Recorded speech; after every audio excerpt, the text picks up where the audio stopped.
so we understand motorcycles.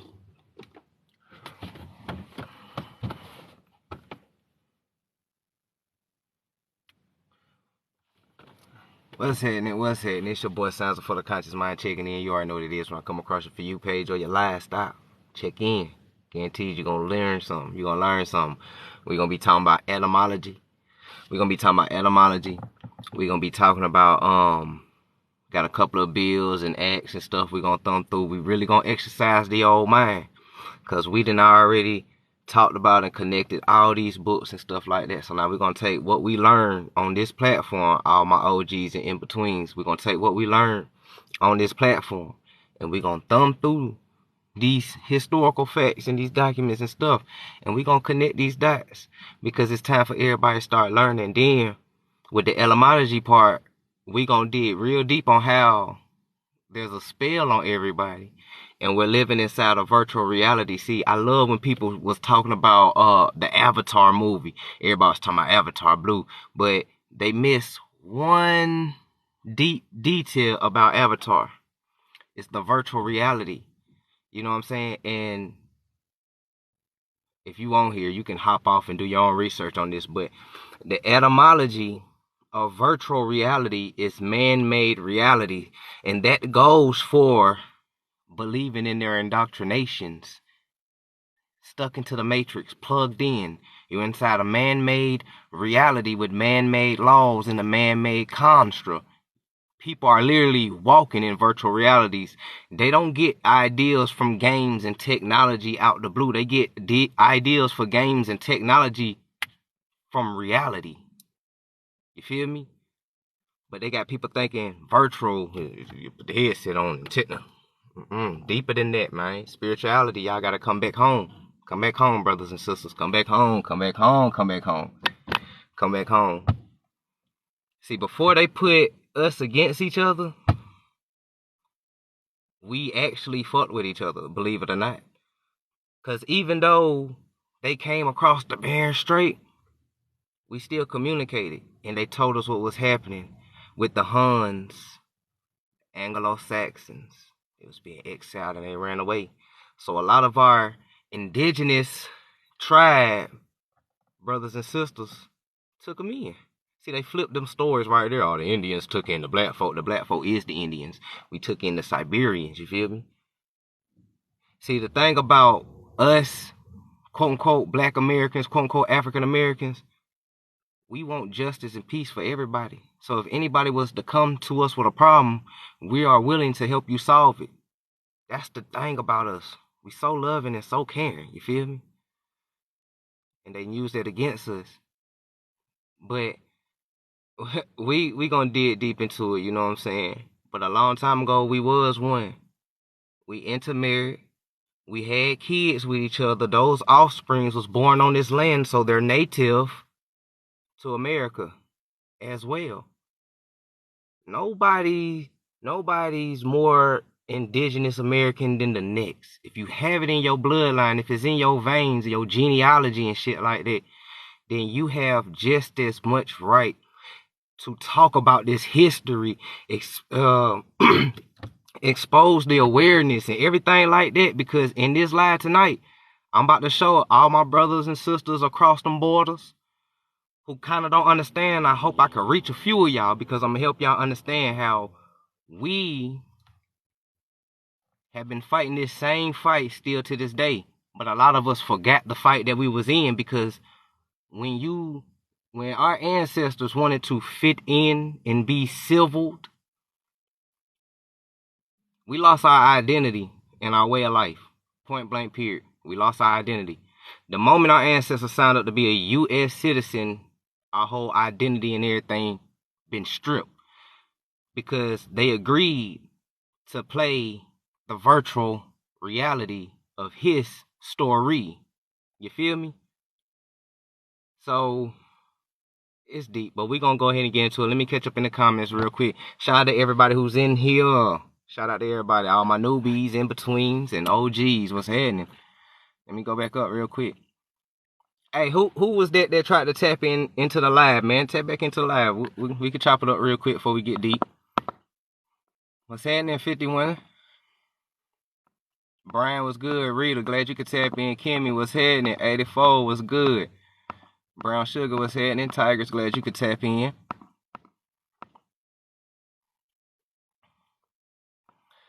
Peace, peace.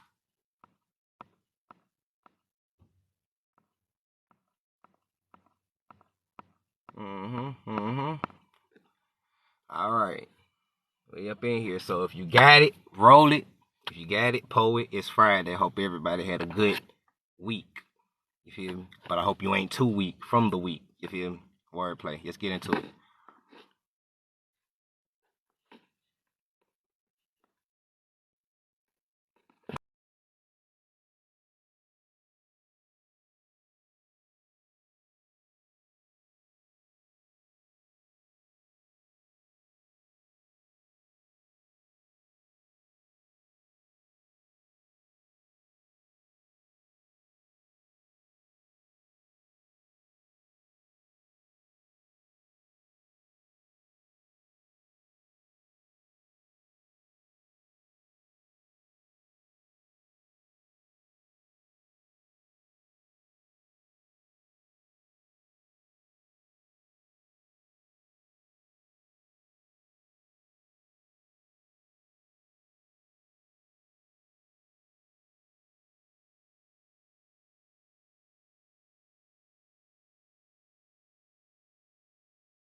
Okay, first of all, Finesse Boas, German anthropologist. I'm not gonna say American because that's a misnomer, just like how African American is a misnomer, and it's German. You feel me? These folks was hiring people from overseas to teach folks here pseudo and scientific racism. You feel me? He's the godfather of he's the godfather of eugenics. It just went by a different name, anthropology, but we're going to slide to the side. He was German-born anthropologist and a pioneer of modern anthropology who has been called the father of anthropology. His works is associated with the movements known as historical and cultural realism. I know I butchered it, but he was born in Midden, German. He's German. You feel me? He's German. So, I'm about to show y'all everybody who taught pseudoscience, scientific racism, the beginning of us all, and everything like that.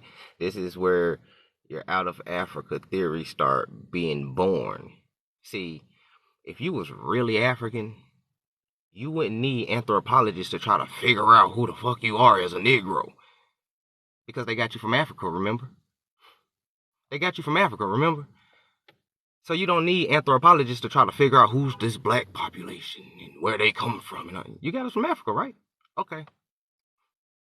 Hole in their story number one. Just poke hella holes in their story real quick.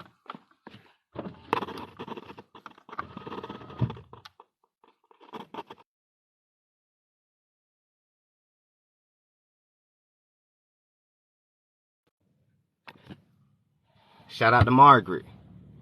Ladies, my melanated women who's trying to subscribe to women's rights and feminist movements and all that other stuff. Yeah, it's not your fight, and it's pseudoscience.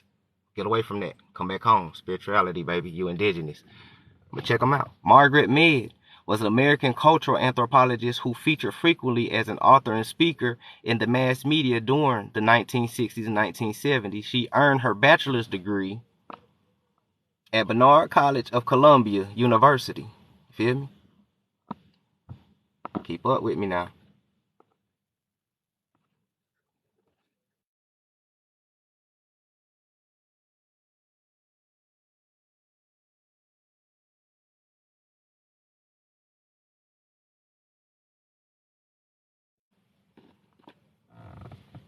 Alright, I ain't even gonna butcher this dude name, but we already know about his name. He's Polish and British anthropologist who's writing on anthropology, social theory, and field research have exerted a casting influence on the discipline of anthropology. Two things. It casted, spell, big game. It casted, spell, social theory, casted. These people are casting spells. Do you understand that these professional names such as anthropologists and scientists and chemists and all these names had different names in ancient times, but these are still the same people. These are the descendants and offsprings of those folks from back in the day. You know what I'm saying? Your chemist and your scientist today was your alchemist from back in the day. You feel me? Hold on, let me silence that. Okay. So now, like I said, your scientist and your chemist is your alchemist from back in the day. You heard me? Same people, everything. Come on. Ain't nothing changed. He's from Poland. All right.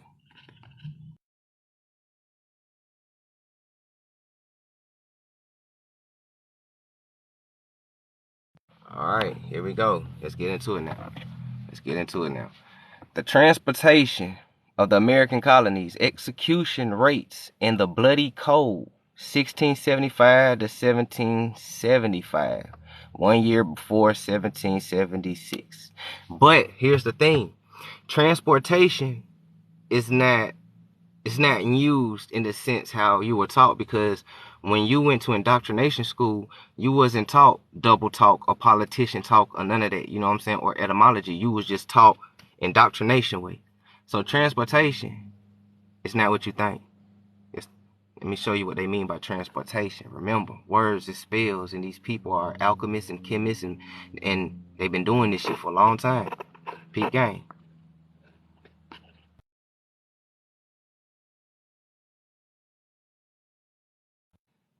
All right, etymology. Transport. Convey from one place to another. Listen closely though. The French transporter, carry or convey across, overwhelm emotionally or directly. From Latin, transportiere. Carry over, take across, convey, remove. Beyond, across, to carry. All right. And the bottom says to carry away into banishment, recorded in 1660s. Transportation. Now, I'm about to teach y'all something real quick about this word. You know what I'm saying? Keep up with me. Focus on the overwhelm emotionally and directly part. And if anybody been studying on MK Ultra, this is right up your alley. Peep this.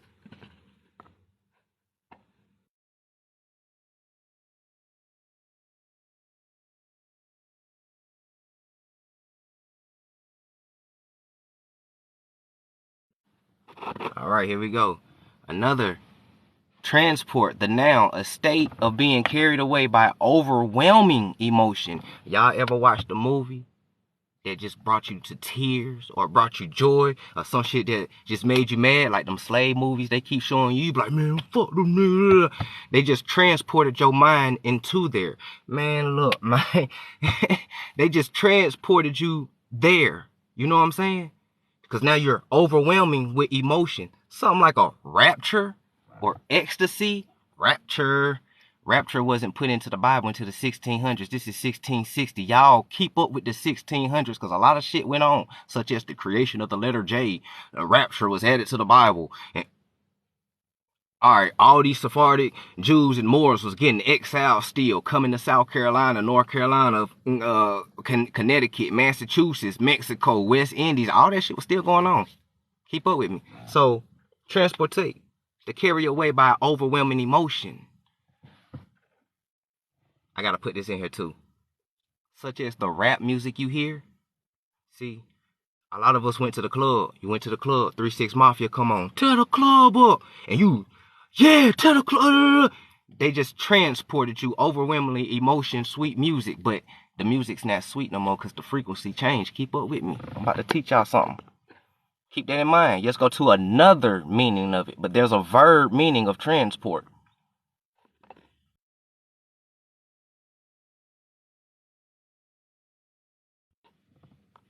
Uh-oh, red box. Transport, the verb means what?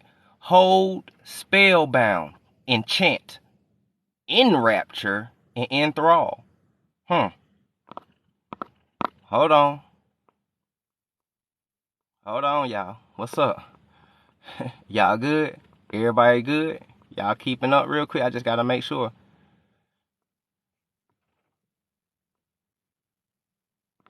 All right.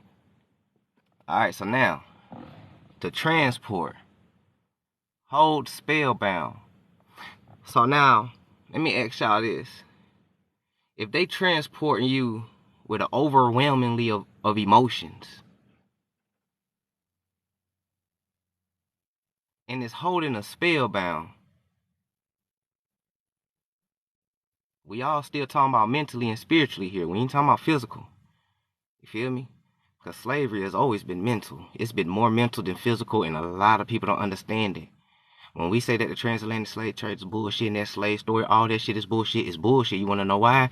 Because they transported your mind into the transatlantic slave trade. Listen to the beginning of transport and transatlantic.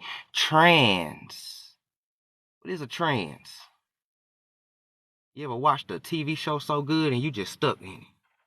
Episode after episode after episode after episode after episode. You're in a trance. Transport your mind. Spellbound. Y'all ever listen to a song so good by one of your favorite artists that you put that thing on repeat? Just, man, play that bit back. Play that bit back. Then you listen to a couple more songs, then you come back to that. Oh, boom. That's my favorite song. That's your favorite spell. Because it's transporting your mind. Spellbound. Frequencies. We still talking about mental, physical, and spiritual. We ain't even talk about physical yet. Y'all remember that Willie Lynch letter I told y'all? I showed y'all? What was the whole point behind Willie Lynch letter? Take the mind, leave the body. Take the mind, leave the body. What happens to a kid when they put on a virtual reality set? They mind gone, but their body's still there. What did I tell you what virtual reality means? It means man-made reality.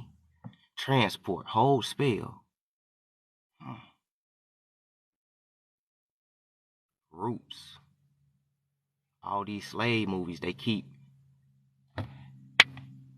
hitting. Transporting our people back to it. See, y'all pay attention. Anytime our people start waking up and start questioning shit, a slave movie drop. I swear to God. Go peep game. Anytime our people start waking up, a slave movie come out. Trans. They gotta hold you spellbound. They gotta transport you emotionally. Magic. These people deal with magic daily. They told you magic was bad so you couldn't counter their magic. There's good magic, there's bad magic. If I was a bad magician, I would lie to you and tell you. See, here's the thing. When you take the elders away and you indoctrinating the kids, the elders is not there, so the kids don't know. So if I got your child in this residential boarding school, meaning he can't leave until I say so, I'm going to indoctrinate him. I'm going to tell him magic is bad. It's evil. Stay away from it. But at the same time, while I'm telling this child this, I'm putting him under a spell. Transport. I'm putting him under a spell. Transport. Putting them under a spell. Transport. When you send your kids to public school and that teacher's up there talking, transport. Transport. Transport. Transport. When the people go to church, transport. Oh, transport.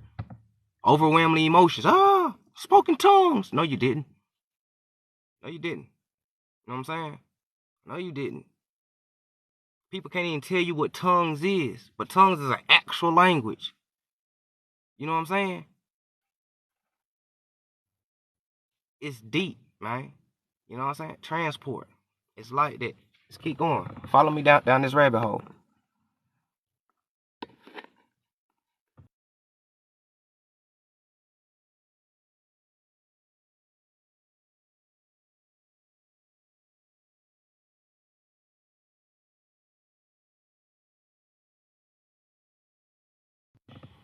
All right, so now let's go back here. I just opened y'all eyes on transport. Now, let's read this with new minds. Transportation to the American colonies, execution rates, and the bloody code. 1675, 1775. For one, they were transporting people for real, and they was trans people mentally as well. Double entendre.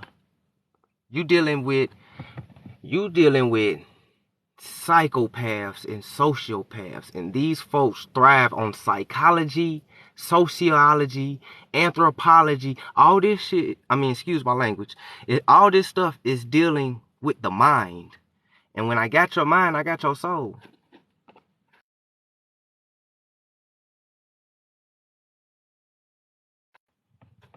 But what was it though? This argues that the transport of British convicts to America limited bloody cold implementations by dominating interest practices. The analyst employs the Old Bailey online newspaper Runaway in the advertisements and ballots. These sources reveal that the secondary punishment which removed criminals yet made use of them in a foreign country.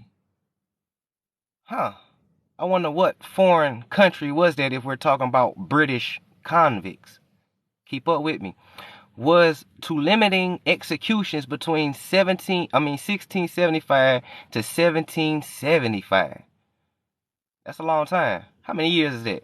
Y'all put that in the comments real quick. Undermine arguments that the code collapsed suddenly in the 1820s. However, in going so, transportation extended the legislation's stay in the statute books, and enforcements is cut off on my end, would have uncovered complex insustainability warranting earlier reconstruction. We're going to talk about reconstruction in a minute. What was they reconstructing?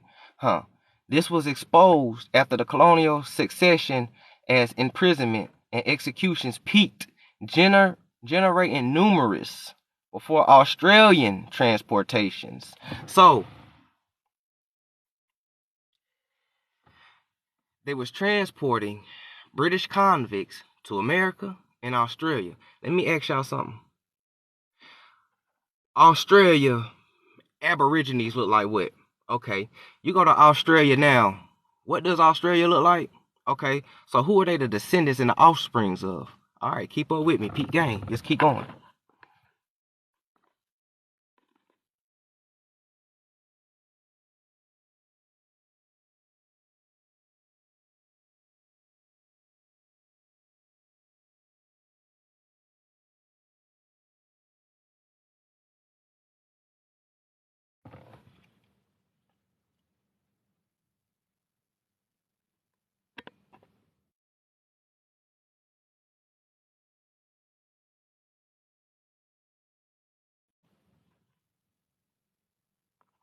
So, meanwhile, contemporary newspapers presented transportees, I got this banner in my way. Hope y'all can see it.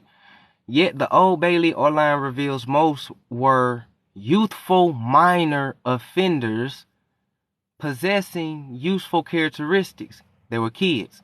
Transportation primary motivations were imperial and commercial, challenging arguments that it as merciful and reformative. The transatlantic convict trade, transatlantic convict trade bore similarities to slavery. British convicts, white cargo, transatlantic convict trade bore similarities to slavery because it was slavery and indentured servitude, as it prioritized profitability, and transportees suffered terrible conditions. Using hundreds to flee despite low chance of escape. Hold up.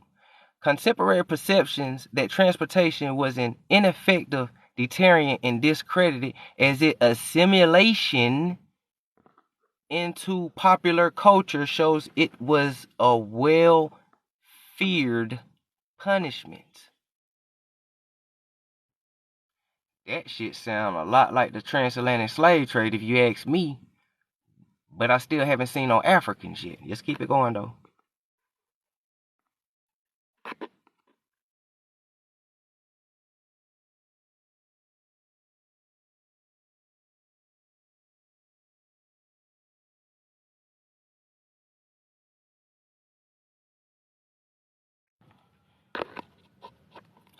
No, we ain't there yet. Hold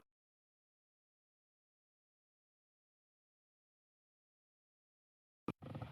So now, I'm about to teach y'all a little psychology real quick. Peep game.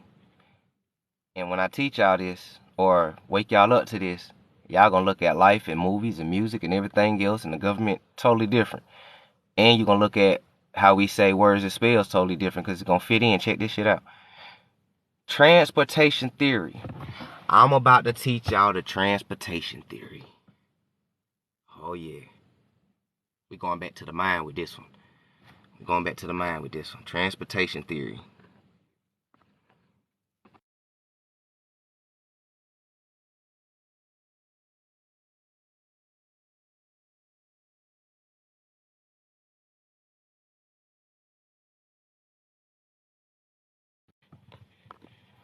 The transportation theory, tendencies of narrative consumers to travel, quote unquote, or be mentally drawn into the reality described in the narrative. Keep roots in mind as I read this, as well as the outcomes associated with this experience of narrative immersion. Narrative transportation involves a strong sense of absorption into a narrative, including emotional and cognitive responses to narrative content that mirrors reaction to real-world events. Okay. Real-world events. Transported readers may also experience vivid mental imaginary transportation. Hold on, my bad. Let's go back and read that right. There's a period. My fault. Transported readers. Roots was a book before it was a movie. Transported readers may also experience vivid mental imaginary. Transportation predicts the persuasive packs of narratives. The transported consumers frequently display an increase in story consistent beliefs, attitudes, and behaviors. Think about rap music and movies. Think about the games that y'all kids is playing. Ladies out here with this hot girl summer, think about who taught you that. Because it showed on your grandmama. Transportation has always been found to influence aspects. All my dope boys and D-boys out there, why y'all always quoting Scarface and shit like that? Come on, man, just be for real. Of the mind as central as concept. It is related to, but distinct from, other forms of media engagement, social media, news, different forms of media engagement, such as identification and it's cut off at the bottom. I hope y'all can see that.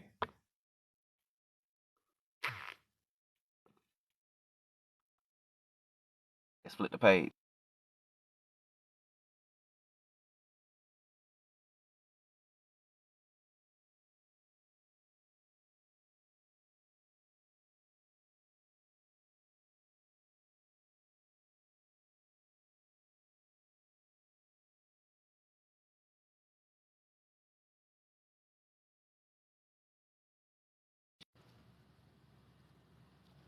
Let's flip the page.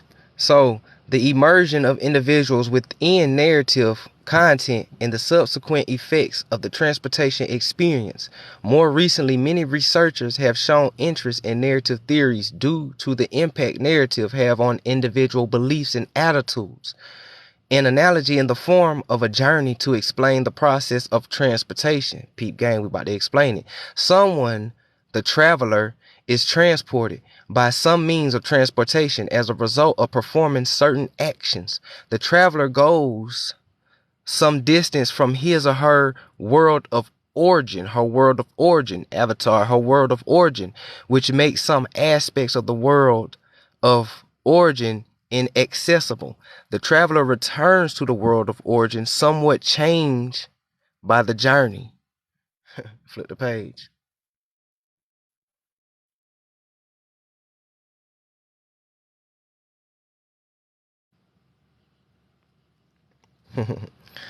So, by meeting the request criteria, the world around the individual becomes less accessible as the individual transgress to the further reaches of their minds. After experiencing the journey, the traveler, quote unquote, returns to their original state. And the process of this journey alters their perceptions in some way. Roots. The changing that occurs during the transportation experience have been atypical of particular interests. I wonder why. CIA, feds, keep up. This effect have been seen as a mean of which narrative is used to alter beliefs and attitudes. The potency of persuasive subtext of narratives has been documented.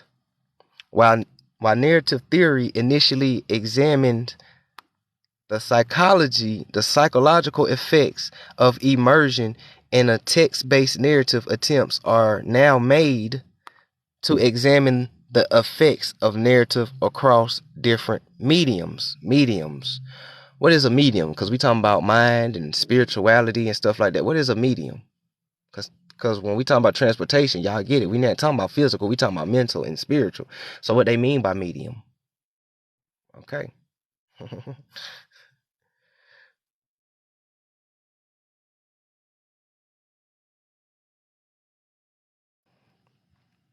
gonna read this one to catch up in the comments real quick. So now, the origins. Transportation theory has been, it's cut off on my end, hope y'all can see that, by Melanie Green and Timothy Rock. It's cut off on my end, hope y'all can see that again. While Green and Brock, okay, there we go, Brock, were not the first scholars to examine the use of narrative communication, that's another name it went by, their empirical studies have been used to support and measure transportation variables. Increasing the use of transportation in narrative and persuasive research, the term transportation, coined by Richard Gregg, refers to a transporting effect or immersion into a narrative. The conceptual definition Green and Broughton use for the transportations is derived from Gregg's book, Experiencing Narrative Worlds. In this book, Gregg defines the term transportation, immersion in a narrative which after the experience leave the reader's change. Let's catch up in the comments real quick.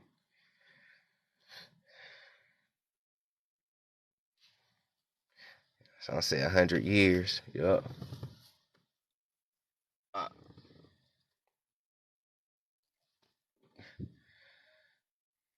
Y'all said 100 years. Cool.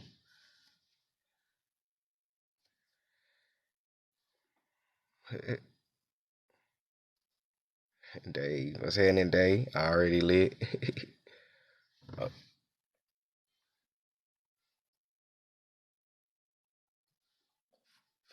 greetings. What's happening, Bitch Back? Glad you could tap in.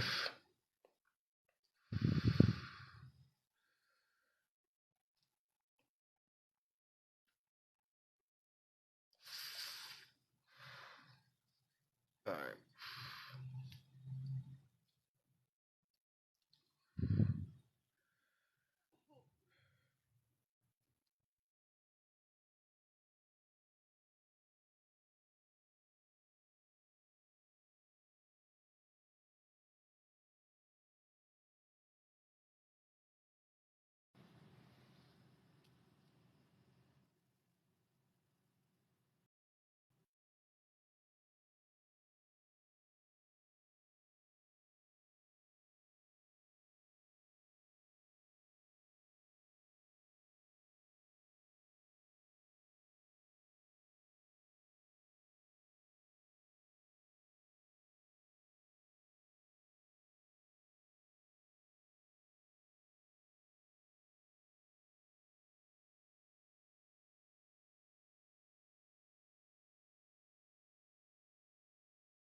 All right. So now, ludic reading was composed of 1. The reading process, 2. Attention, and 3. Comprehension. The model these acts as processes and reconquest. I know I'm butchering these, y'all hang in there. To enjoying narrative. Let me slide over here. In comparison, the approach Green and Broad used the transportation theory. The psychological components of cognitive and emotional involvement have been explicit and combined with the elements of attention.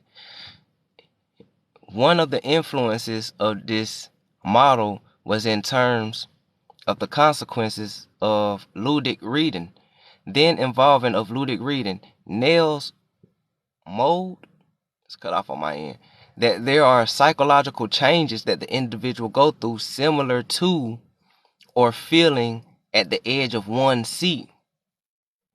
We all had that feeling one time, especially all my Marvel people out there in the world, you know what I'm saying?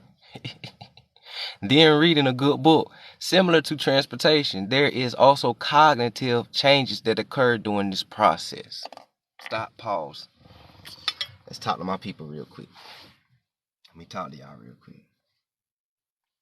Cause we done kind of read enough to kind of get the idea. Slide my light over here. Okay. So we already kind of got the idea of where we head with this. Just broke down how it's a spell. See, one thing that they wanted to do is disconnect everybody from spirituality and magic and stuff, because when they disconnect you from spirituality and magic and stuff, they kind of disconnect you from reality and put you in a virtual reality, because life is magical, man. You do magic every day. You do magic every day.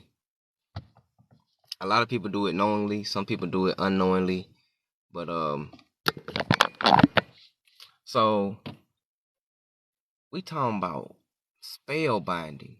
Y'all remember the etymology of transport, right? Transportation. We talking about spell binding. This whole time that I've been reading to y'all and they breaking it down. They talking about spell binding. Because everything starts in your mind. Even when you do a spell, you manifesting, you trying to change your life around, which is spiritual alchemy. When you doing all this stuff, you are molecules, you are atoms, you are carbon, you are 9 ether.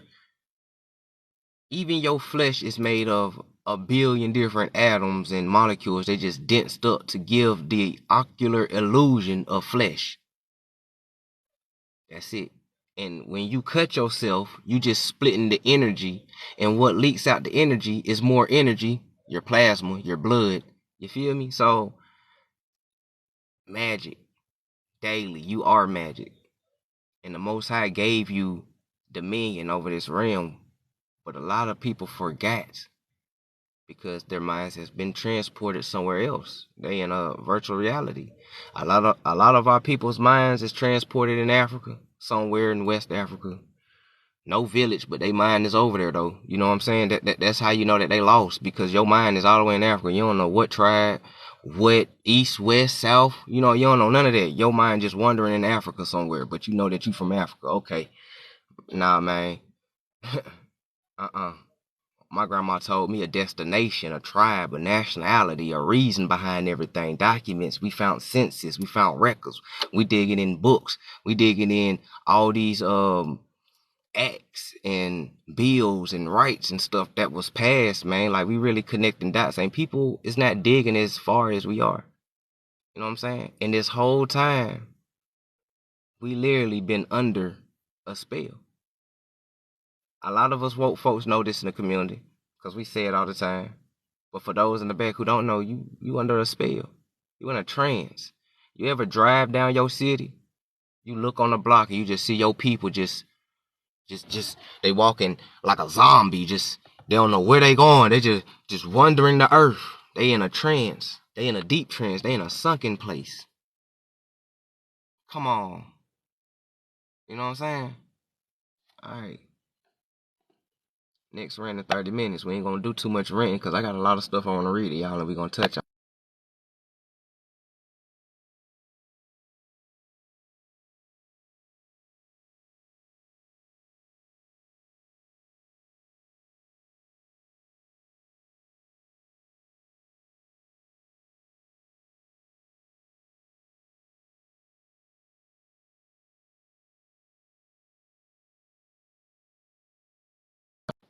All right. Yes, interject real quick. because this gonna lead into the census for all my people who's doing genealogy and stuff, and what I'm about to say next. The immigrants of non-European threw a wrench into the system early 20th century. Arab immigrants were not interested in being on the wrong end of Jim Crow's laws and did not want to cut off on my end as non-citizens like some Asian immigrants. They petitioned the government to grant them legal whiteness, and it did. How do you, okay, y'all look, if white was a race, how do you go to a government to grant you legal whiteness? How do you do that? Somebody let me know, because I need my credit score fixed real quick. You know what I'm saying? Like, let me know how y'all do that. You know what I'm saying? Because how do you go? Because in the context, you know, white is a race. So how do you go to the government of the United States and you are an immigrant and ask to be a legal white person? And they did it.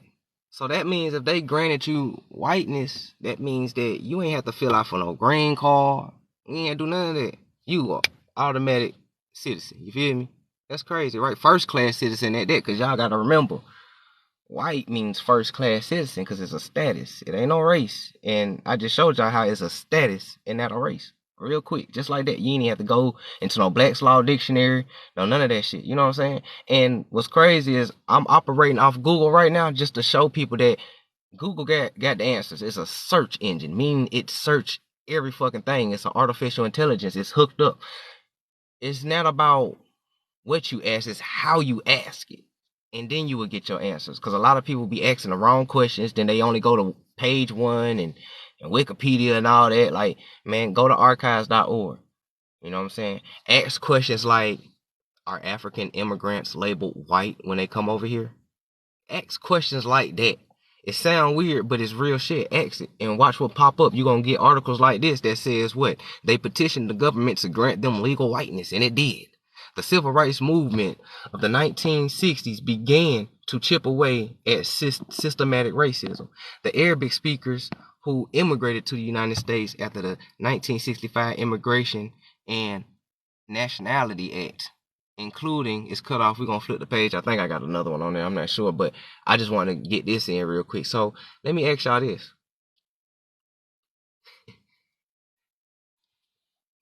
Now, when you talk about white supremacy, who all is under that banner? Because if you want legal whiteness, because they know how the system is ran over here, because a lot of them, come on, man, a lot of these folks, the same people, man, they know how that shit is.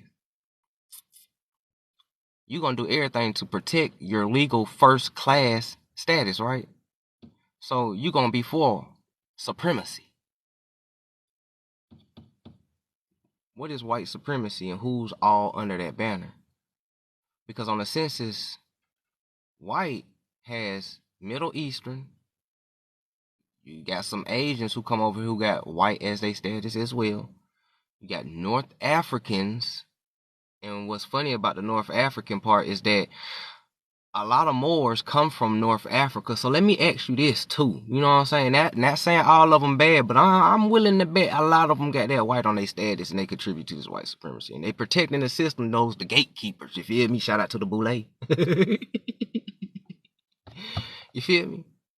Check this out. Michael Blackson, everybody know that comedian, right?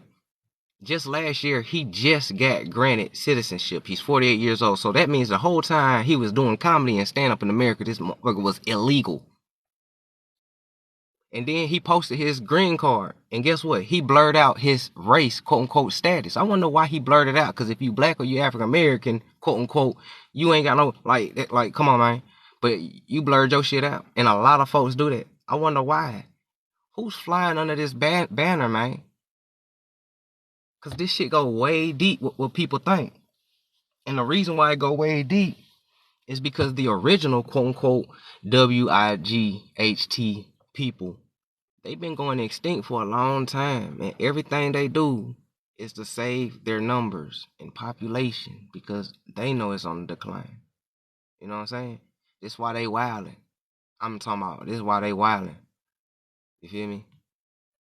But I'm gonna go ahead and flip the page, but y'all just keep that gem in the back of y'all mind, like, who the fuck is under this banner of white supremacy? And how you know that some of these Moors who's telling you this is 100?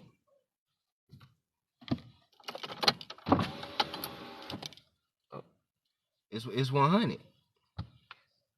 North African, right? Middle Eastern, right? A lot of us got a marathon in our city, huh? Okay.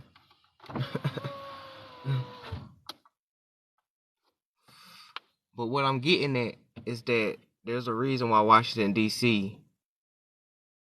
is a foreign entity. It's a reason why it's called foreign government. It's a reason why everything's foreign. Think about that.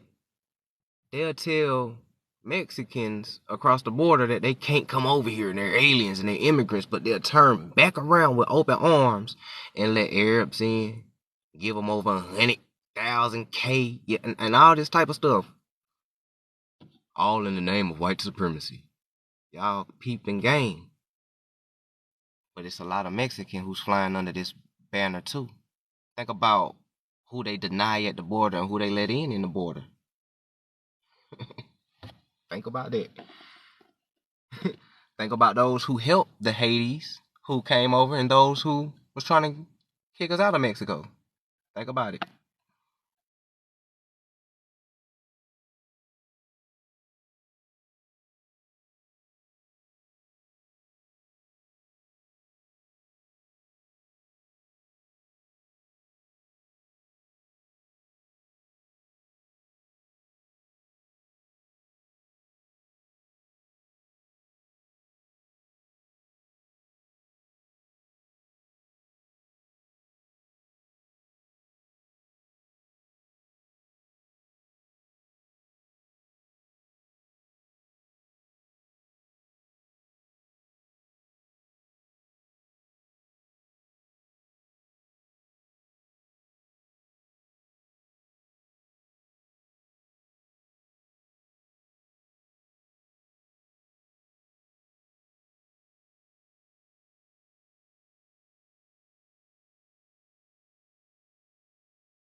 All right.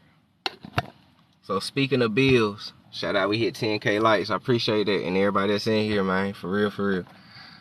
And we about to get juicy. Cause speaking of bills, earlier there's a specific bill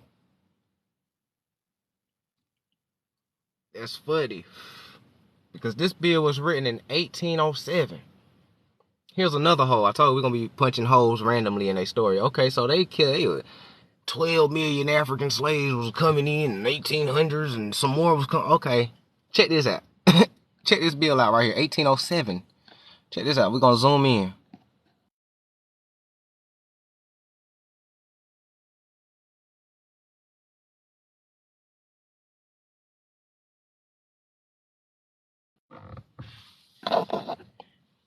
Let's zoom in. Y'all bear with me. I'm gonna read this as best as I can. If you can read it, then do your thing. So now, check this out.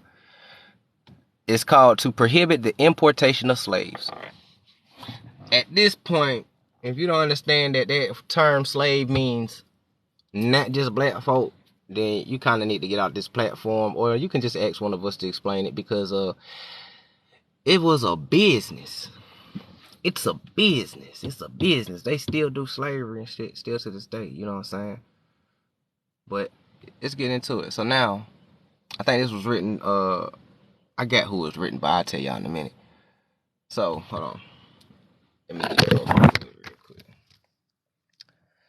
So it says, be it enacted by the Senate and the House of Representatives of the United States of America and Congress assembled that from and after the first day of January 1808.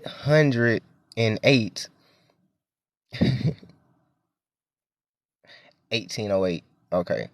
It shall not be lawful to import or bring into the United States or the territories thereof from any foreign kingdom, place, or country any Negroes, mulattoes, or persons of color, with intent to hold, sell, or dispose of such Negro, mulatto, or people of color as a slave, or to be held to service or labor.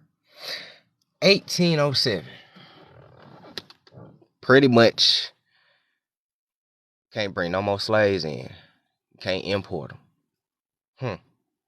So where all of these quote unquote African slaves was coming from after 1808? I'm just trying to figure this out because the only place that you can send them, Australia, still open. Because you got to think about the British. The British wasn't just only controlling certain parts of America at that time. The British had, the British West Indies was still in there, so you could send some there. You could send them over there to Australia because the British had that, so you're gonna send a few of them over there. You know what I'm saying? And you still dealing business with France and Spain, so you could do some trade with them here and there. You know what I'm saying? But Spain at this time kind of start easing up a little bit. You know what I'm saying? Shit start getting thick. But yeah, and not to mention, 1808, the Gullah Wars was still going on. The Gullah Wars started in 1791. So, and it didn't end till 1840 or 50 something, maybe 60 something if I'm not mistaken. But so at this time, the Gullah Wars was still going on, the Seminole Wars, the Cherokee Wars, all these Indian revolts, aka slave revolts, how they describe it, but it was Indian revolts because that's all you're gonna find in history of is Indians revolting during these times. And I wonder what our ancestors was revolting from because let's be real, Indian revolts are slave revolts, and since they make us synonymous with slave, who is the Indians? Okay, who is the ones that's always out here marching and trying to fight and protest and trying to get shit changed for all of humanity? Ain't no, like we have to rally everybody else up, and a lot of people be scared to walk with us, so it just be us going against the whole government. We always been doing that shit all through fucking history, man. So that right there alone is enough to let you know who are the Indians. But we gonna keep telling you who it is until we're gonna transport y'all minds back home to where it's at. We're gonna come and get y'all mentally on our ships and bring y'all back from Africa and drop y'all right back home in America. We're gonna transport y'all because that's how they sent y'all. This is how we gonna get y'all back. So now that no citizen or citizens of the United States or any other person shall, from and after the day of January of 1804, of themselves whatsoever, either factor or owner, build, fit, equip, load, or otherwise prepare any ship or vessel. Those are two different things. That's why they said or.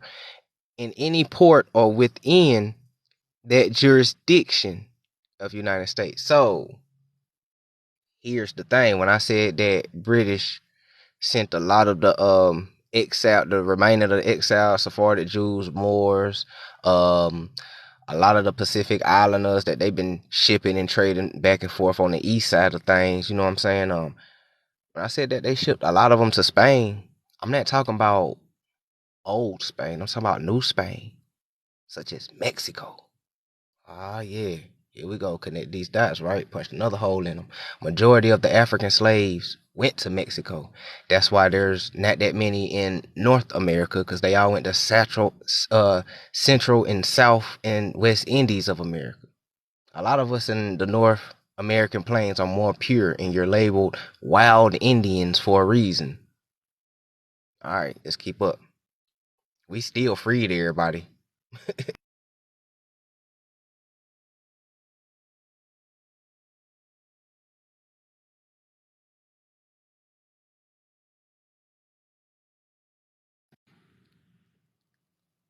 And we know this to be true because majority of Mexicans' food is African. Yeah. And like they grandmamas been cooking this shit. You know what I'm saying? Listen to what I'm saying. Everybody been through slavery, right? All right, keep up.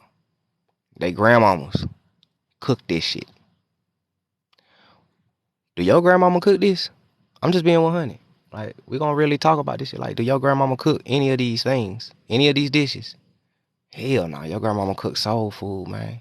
That good old Indian food. You feel me? Alright. Alright. But one of their main dishes,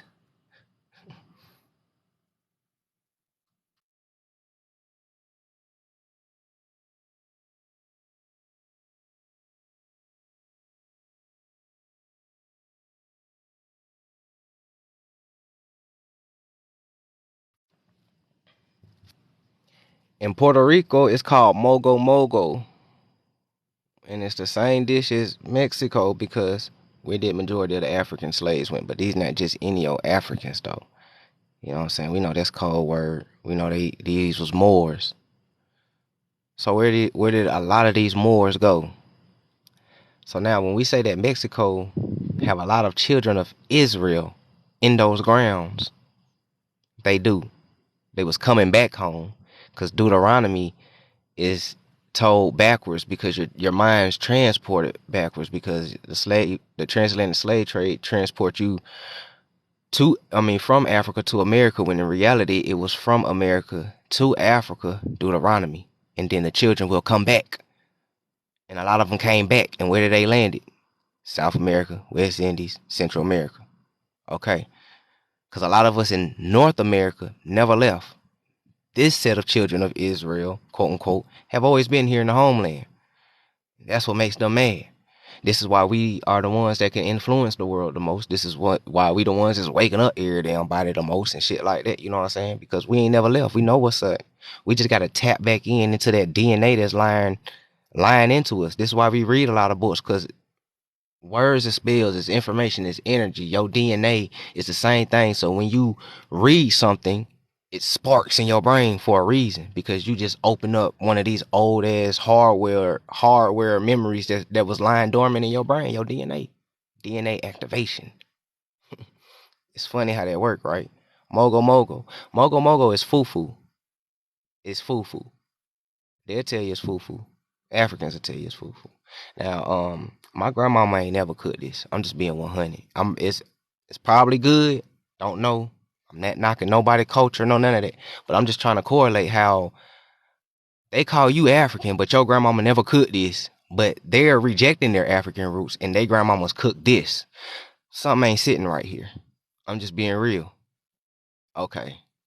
That's another whole potent next story. 'Cause I know my grandmama didn't cook some that now mac and cheese and cornbread and shit.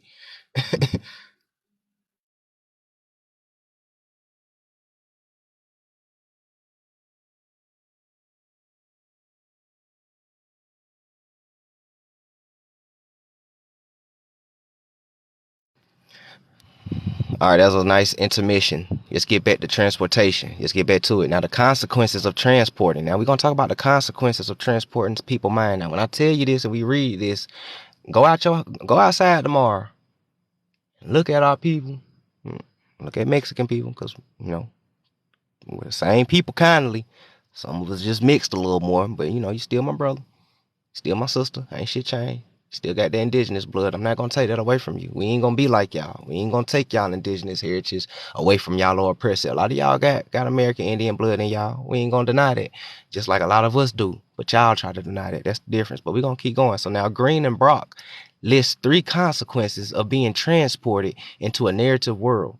The first consequence mentioned is the individual's world of origin, Indian, becomes inaccessible. You can't tap into your culture, your language, traditions, your spirituality, your spells, everything that makes you one with the universe. Disconnect you from God, Great Spirit.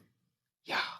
Those who are transported into a narrative world, Matrix, getting plugged in. Those who are transported into a narrative world exchange the levels of awareness in the physical world for awareness in the imaginary world.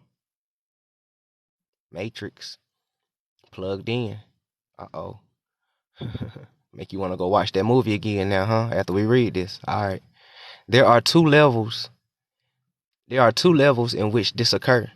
On a physical level, let's get physical now. On a physical level, transported individuals may not notice events happening in the room that they are occupying and are unaware of the amount of time that passes while they are transported. Virtual reality. You stuck in a trance physically. You know how many marches we done had? I just come on, you don't know how much time passed. They know how much time passed. You don't know how much time passed. That's why they lie to you about the timeline, because you don't know. It ain't been that long. A lot of us keep saying it ain't been that long. It ain't been that long. You ain't been brainwashed that long. That's why you still do American Indian shit to this day, and you don't know what it is though. They call it ghetto because you are wild Indians, wild ghetto savages. You know what I'm saying? Yeah, project, hood, thug, gangster, all that type of shit. Wild Indian, bro. But you don't know that. Time passing, and you don't know what time you in. So they playing with you. You set the time back. You set the time for it. Oh yeah, leap year. Leap year. What is a leap year, man? How you set time forward and backwards, bro? You ain't how you God? God don't even do that. Time go one way forward. That's how the flow of life go, one way forward. You know, in a circle of life. The fuck? You playing with the clock when you doing that. So now you don't know what time it's been. It ain't been that long. So now you don't know what's happening in the room. You don't know what's happening in the room. A lot of our brothers and sisters don't know what's happening in the room. And what I mean by happening in the room is example. Slavery and reclassifications. We are the only people on the face of this earth that been reclassified over 20 times. Asians went through slavery, they're still Asians. Africans went through slavery, they're still African, Nigerian, they still Zimbabwean, they still Bantu, they still Mali, they still Morocco, they still that. Okay. Irish been enslaved, they're still Irish. Y'all keeping up with me? Okay. Black folk, quote unquote, get enslaved, and we go from original Indian, Negro, black, Negro again, Afro American, African American, back to black, back to Negro, colored, get colored. So they give you some type of color because black is the absence of color. So at one point in time you had colored because they called you colored because you was copper colored. They just dropped the copper and just called you colored. And then after a while they was like, you know, we're just gonna call them black. The absence of color. Spirituality. We are in a dome, reflections, optical illusions, colors, spectrums, wavelengths. Black is the absence of color. This is why when you protest, you ask for reparations, all the other races of colors ignore you because you are absent. You are non-existent. They keep ignoring you. Man, we can play with this black word so many different kind of ways, people can't fuck with it. You know what I'm saying? It's deeper than rap. So, you know. But anyways, let's keep going though. So you unaware of the amount of time that passes while you being transported, and this consequence is related to the high amount of attention devoted to the narrative. Devoted to the narrative. Some people will fight you tooth and nail. Some people will call you self-hating because you trying to break away from the narrative. They trying to hold on to it. They devoted. In the addition, the processing occurs which occupies one mental system, and I think that's a what? It's cut off on my end at the bottom. At the psychological level, individuals are mentally distant from reality. You ain't even here in reality. You in a man-made reality, virtual reality, simulation, MK Ultra. That goes back to my question that I always ask people: how did they wipe everybody's memory?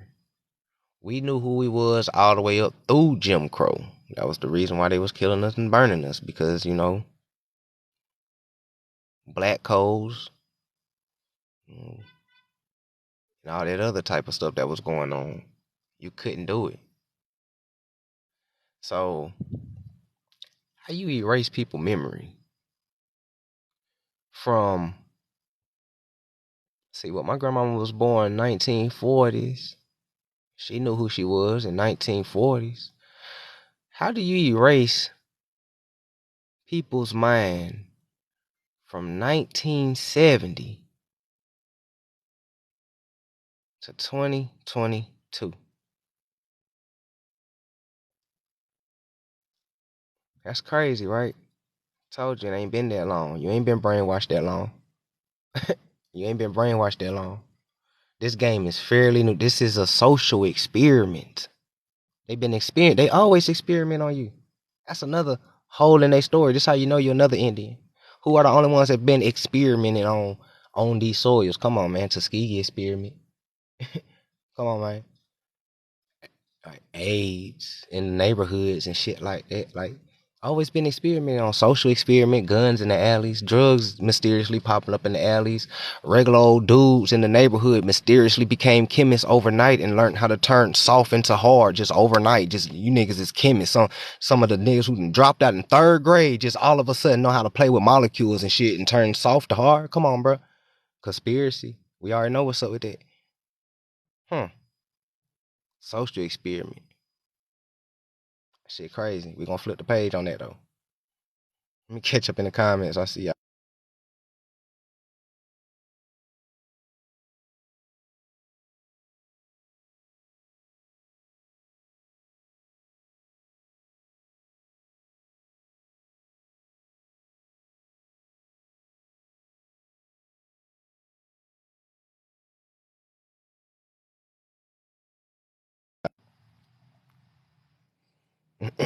Alright, see, I'm weak. They must have used that word from Men in Black. Time entitlement. Yeah. It all makes sense, family. I appreciate it. It's most definitely a construct.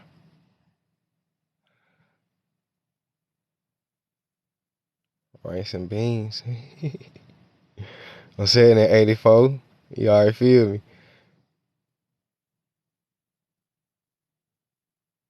They most definitely don't care what you are when it comes to the money. Ladybug in here. What's happening, Jimbo? They went from the case to the white. I'm dead.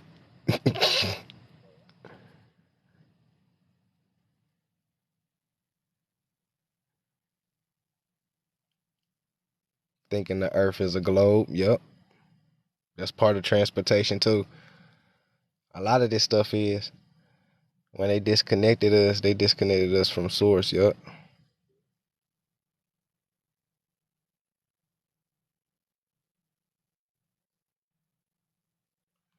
I ain't glad everybody here know. All right. So now another consequence. Hold on, cause this second consequence about to get juicy. Hold on. Hold on, where my lighter at? Hold on.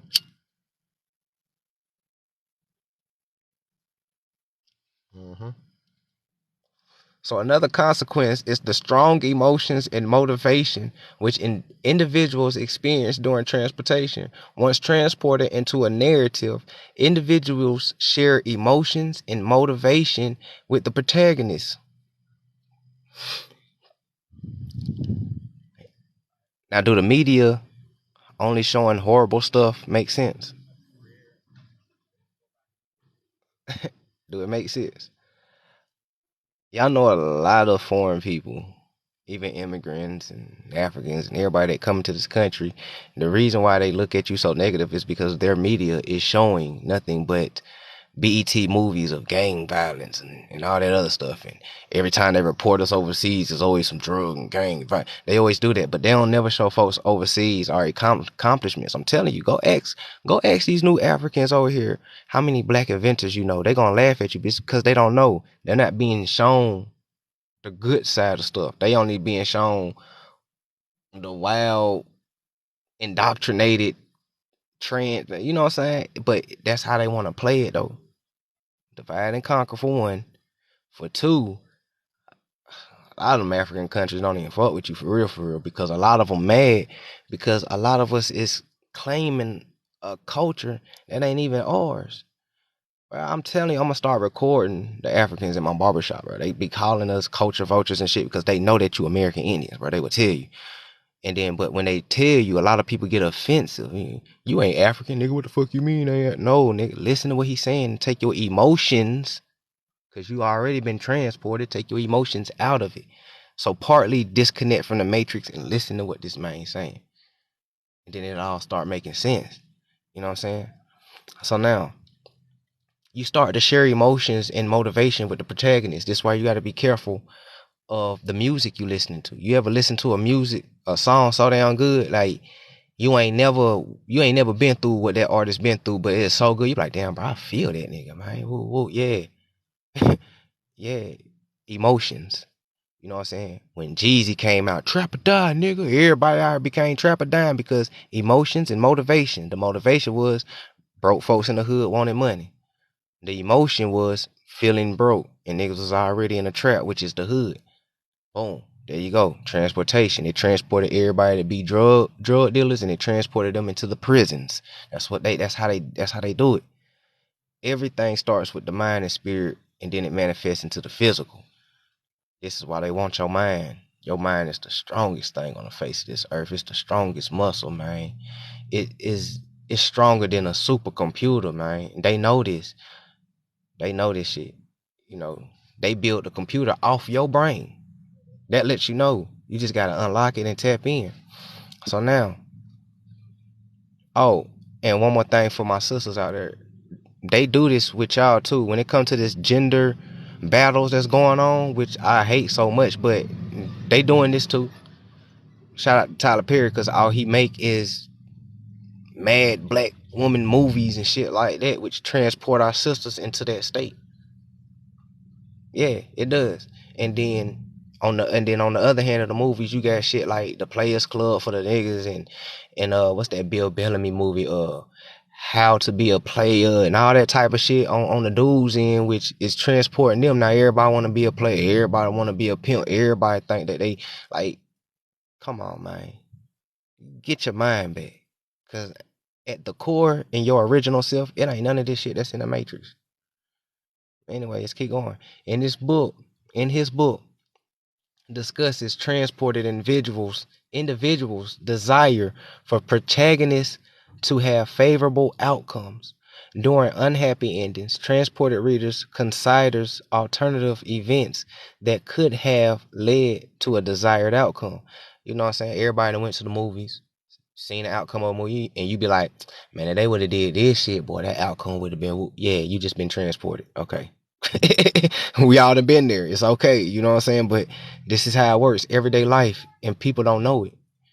So, and if, man, they got people in this, I gotta see it to believe it mind state, and it's fucking with their spirit. I'm telling you.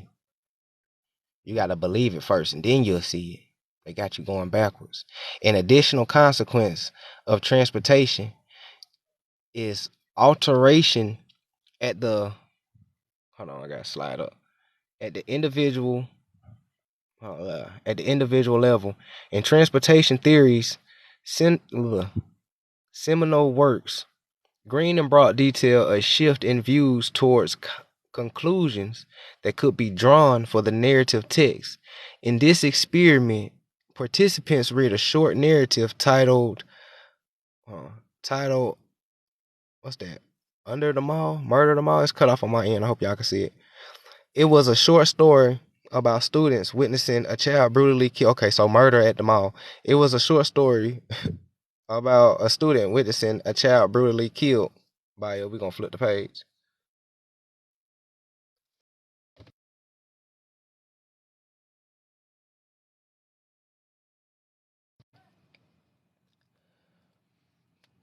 Hope y'all can see it at the top. I got that banner. So, brutally killed by a psychiatric patient. Just trying to read a little bit. Okay, so participants were asked to indicate their beliefs concerning the topics of psychiatric patient violence, just world, and crime doesn't pay. The relationship between the narrative and the participant has revealed that individuals who were transported seem to cut off on my end, differing beliefs based on what was presented in the narrative. Studies conducted in the area of rhetorical communication have dominated the agenda of persuasion type studies, while models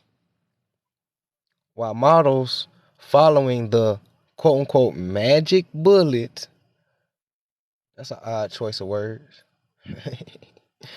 type of approach have accounted for little variance. Transportation theory has exhibited a moderate impact on beliefs and attitudes. There are three ways which transportation impact persuasion when individuals are transported into a narrative. Mm, mm, mm, mm. And what it says, one of the main ones is they are less likely to counter argue against information. That's interesting.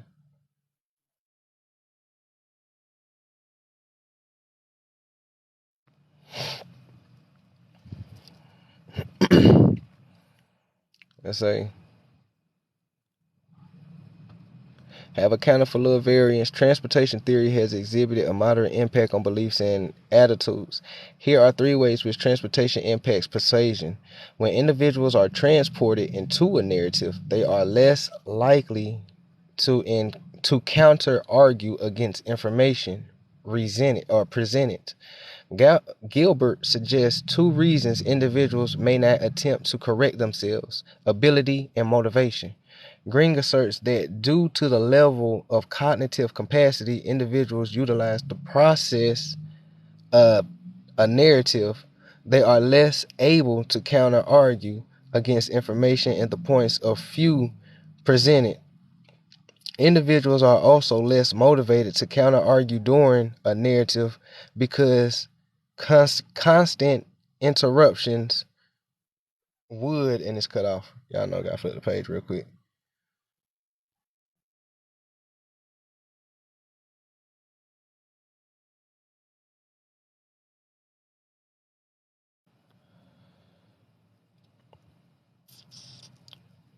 In two ways, okay. Let's see, they would persuade through direct experience.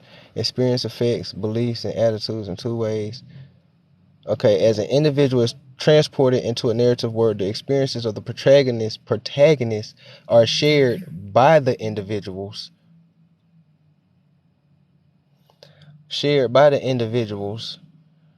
What's that? Creating a stronger connection between the protagonist's beliefs, motives, and views which the individual holds. Also, when an individual recalls details from narrative, they sometimes attribute information gained in the narrative and derived from a factual source instead of a fictitious one. Transportation is conducive to persuasion because individuals identifying with the protagonist. Cohen defines identification with a character as an event where emotional and cognitive connections are shared by a character. What's that? Supplants one's own self-awareness. In this situation, and an individual develops a strong affection for the character. Pretty much they playing on your emotions. Sympathy story. You know what I'm saying? It's all mind games and they all do this.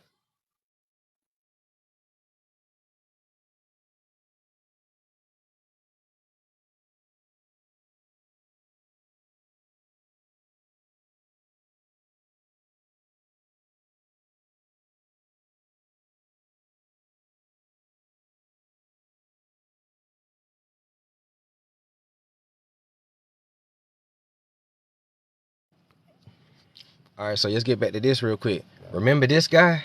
All right.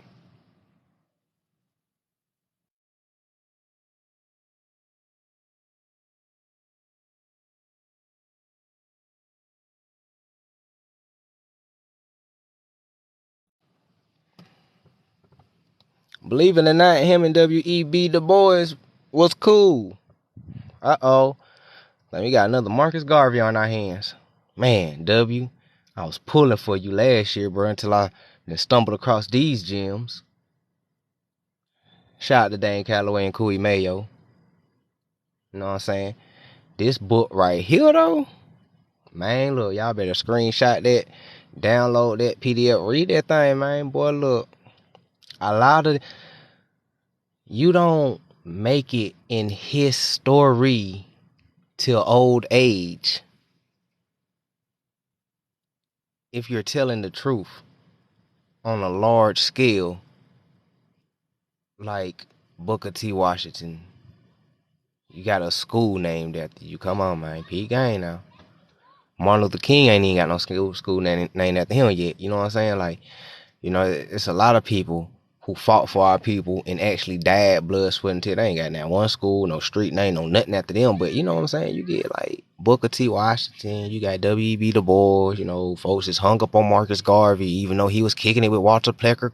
Tough. Walter Plecker done bailed that man out of jail. There's receipts on that and everything, and people can see that shit if they just dig. Like, a lot of this shit ain't for real hidden. Once you get to digging and you know what you looking for, you can continue digging. Then ain't none of this shit hidden no more. Cause you done uncovered the whole veil. It's like a hidden library. You done uncovered it, so you can just keep digging. You just keep digging because you know what you're digging now. You know what to look for. You know how to ask a question. You know how to read it. Cause double talking etymology, you good on that.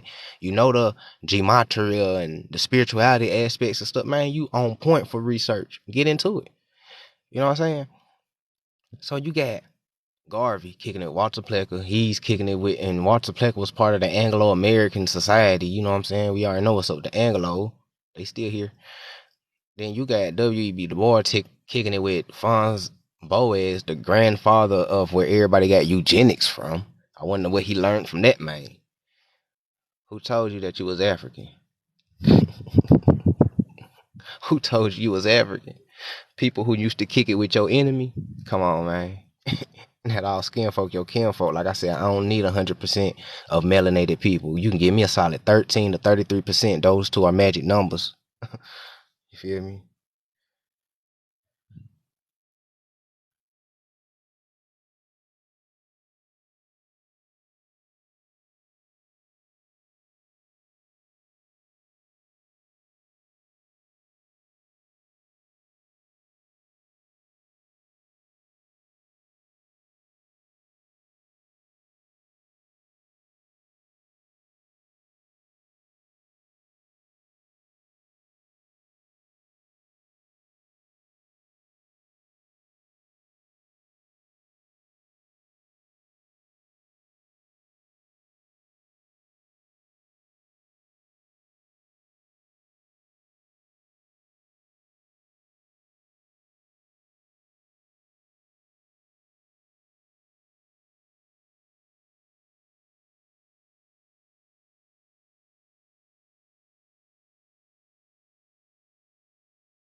All right, so now, on June 1st, 1812, remember, they signed that bill where you can't import slaves no more in 1807.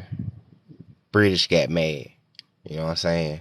Wars and shit breaking out. What the fuck you mean we can't? Yeah, man, you know how folk get in when you chop off their money. You know what I'm saying? That's what's going on. So now, on June 1st, on 1812, though, not that far down the timeline, President Madison sent a letter dubbed his war message on both houses of Congress. In it, he listed a series of transgressions Great Britain had committed against the United States. The transgressions was Great Britain and the American Indians was working together. Now I wonder why Great Britain and American Indians was working together against these colonists and white supremacists of these times, and something they not telling you the whole story of what's going on back in the day. They not telling you who you got allies with. They ain't tell you the real story about Great Britain and they side, because it's his story, so he's telling you from one way. There's always two sides to every story. And because a lot of our minds is transported in school, nobody ever think to research what happened on Great Britain's side. Cause last time I checked, I think the Sephardic Jews and the Moors were still fighting over there to keep their land, right? Okay. Huh. And I think around this time they was trying to send American Indians to West Africa. Actually, they did. They sent a few of them. Okay. But stop the importation. Man, look, I'm just jogging everybody's mind real quick.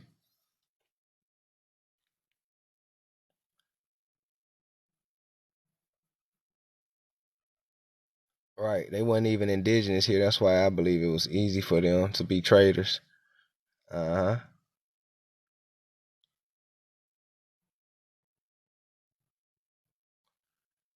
Like they use insurrections. Yup, yup. I listen to Earth, Wind, and Fire and Frankie Beverly. We are one. Yup. Now be careful what you watch and listen to. And from there, you're back to stock and trading in stocks and bonds. Yup. There you go, brown sugar, most definitely. It's always a business. It's always about economics. Your stock, your cattle, cargo, etc., etc. What's happening, Power G? Glad you can tap in, big dog.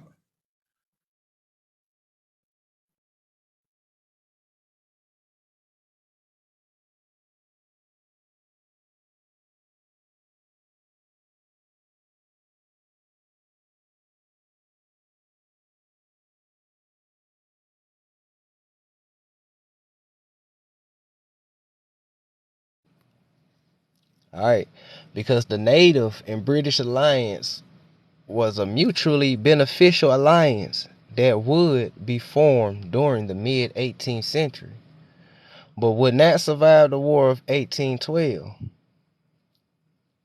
Remember President Madison, his letter? Great Britain's transgressions. All right, here we go. Historical evidence points to the British needing native support to protect Canada, while the Native Americans needed British to furnish weapons and food. They killed all your buffalo, remember? They tried to starve you out. You needed help, you needed food, you needed weaponry to protect yourself. You know what I'm saying? Great Britain came through, dropped off that crate, dropped off that package to your boy. Bing! Here you go, my nigga. But we need y'all up in Canada too, man. We got you. We gonna send a few people up there with you. Woo, woo, woo. You know what I'm saying? Okay. Yeah. 1812. Guess what? The Gullah Wars are still going on at the same time. Peep the timeline, peep these wars. All these wars is happening simultaneously now. Gullah War still going on. And we fucking shit up in the South. You heard me? Got these folk going crazy. And then we done messed around and got an alliance with Great Britain? What? Man, they ain't want that. So they COINTELPRO everything. You know how they do. So, you know.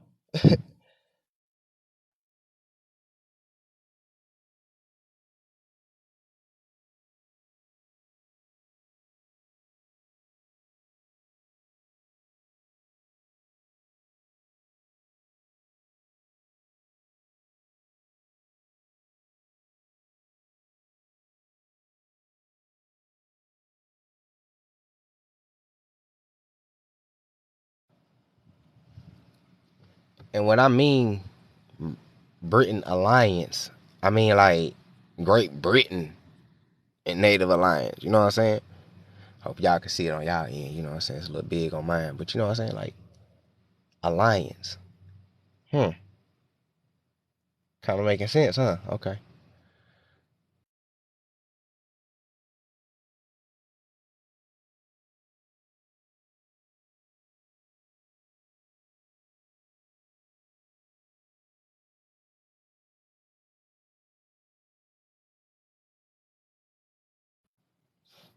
Maybe we're gonna do it like that. Great Britain alliance. You know what I'm saying? Come on, man. We can't forget about the melanated Europeans that they was kicking out and exiling because they was melanated. We ain't even gonna play no games. They was undesirable because of their skin color. Because you know what I'm saying, Anglo Saxons still invading, conquering, and taking over and changing history and rewriting stuff, man. You need allies. So okay, boom. But what they said though. Don't get too happy what they said. The alliance didn't last though. It was cool for the wartime, but as soon as wartime broke, a lot of treaties got broke, right? All right. All right.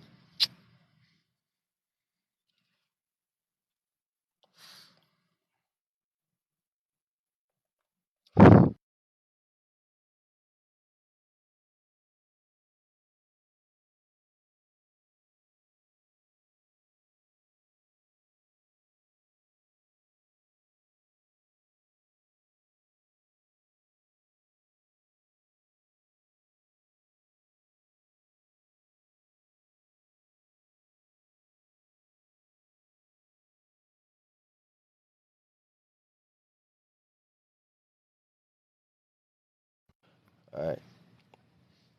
All right. Let's thumb back real quick to 1807 one time. So it says what?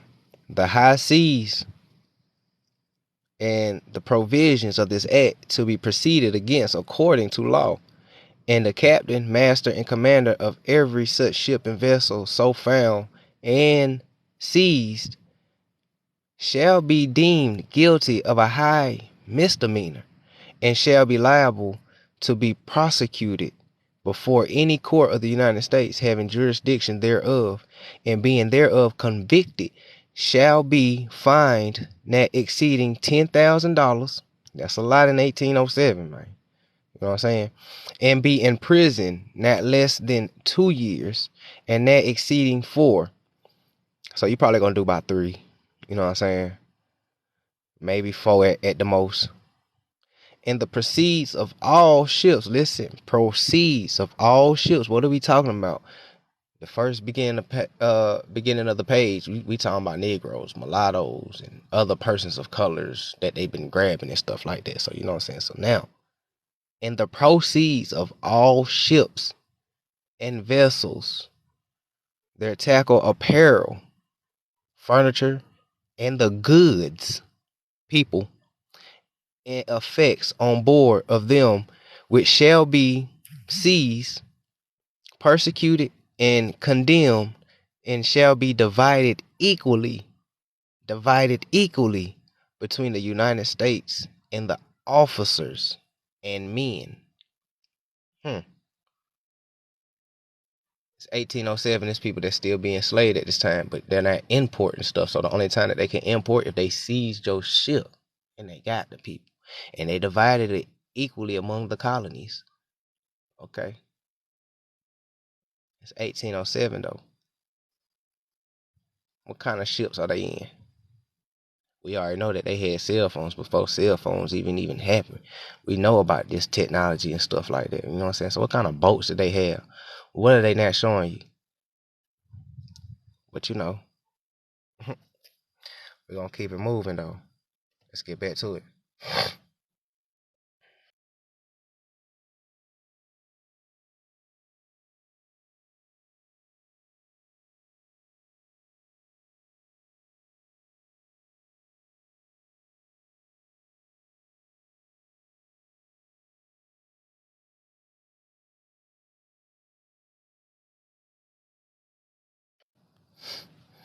And at this time in the 1800s, just real quick, so you can get an idea of the map and what they talking about. Of course, you know you got the British colonies, you got Indiana Territory, you got over there in Alaska. This is the kicker about Alaska. Check this out. Alaska in the 1800s was Russian territory. Siberians, Russians, Russia territory, Alaska. I mean, come on, bro.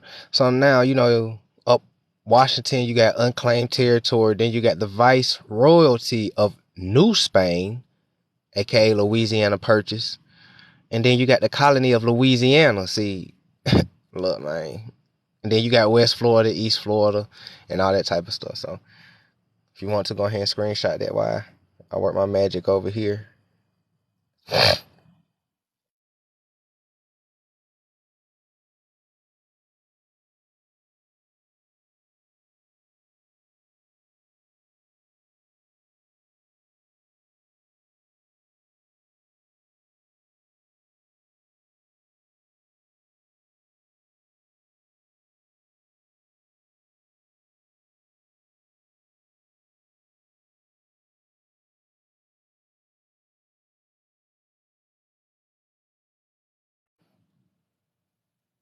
All right.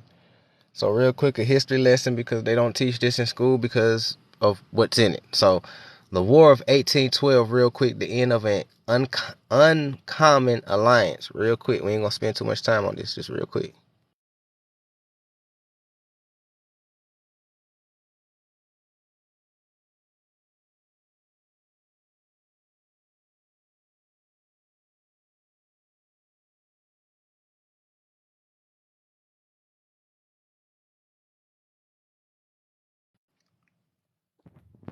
So real quick, it says Native Americans have played a major role in North American content was formed, how the North American content was formed, living for years as they pleased.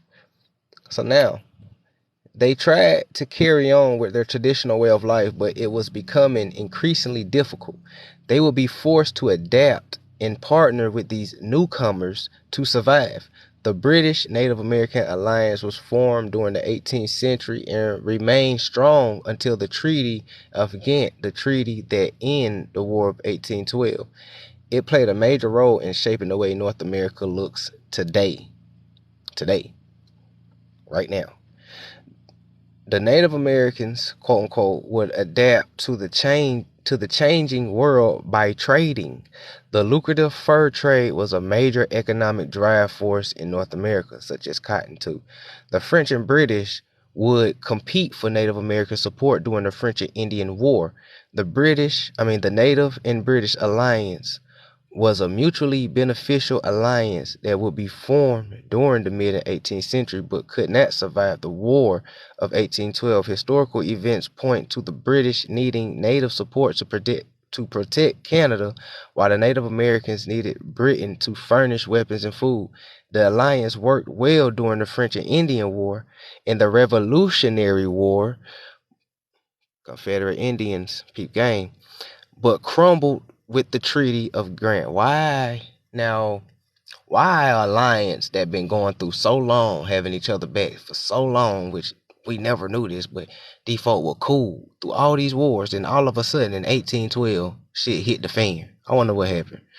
Chapter 1 looks back through the European Indian Alliance that shows how the Native Americans have been treated in North America. The French and Indian War was one of the first major European conflicts that directly impacted the Native Americans.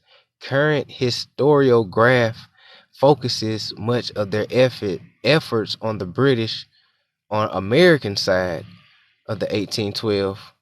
Comparatively, a much smaller amount of work has gone to the Native American discussion. I bet.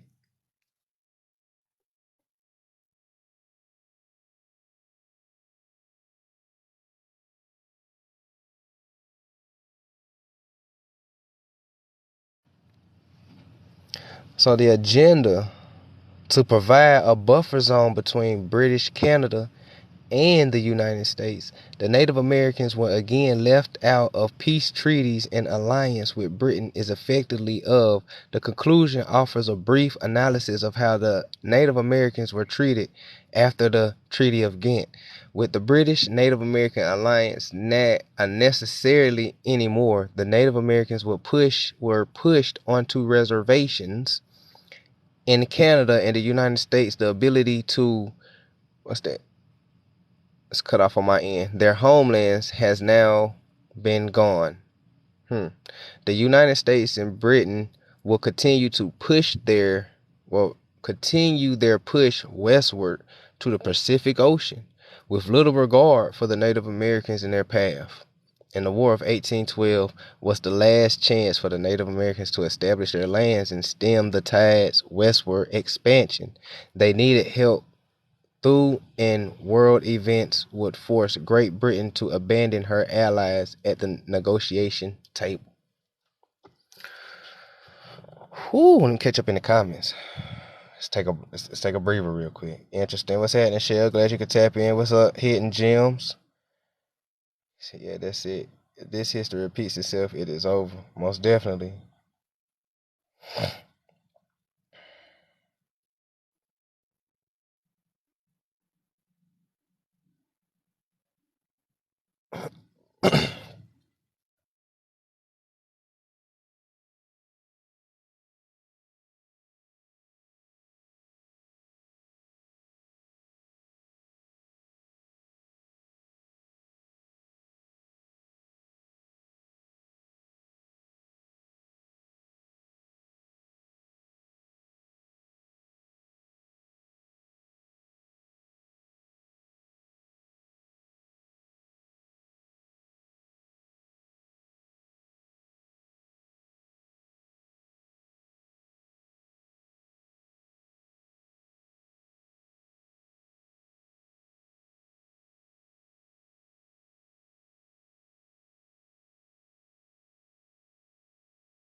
Okay, and then from 1812, you go to 1830. A lot of stuff happened in between, but the Gullah Wars is still going on all through this type of stuff right here, and the Seminole Wars and everything else. Boy, it's a long wars.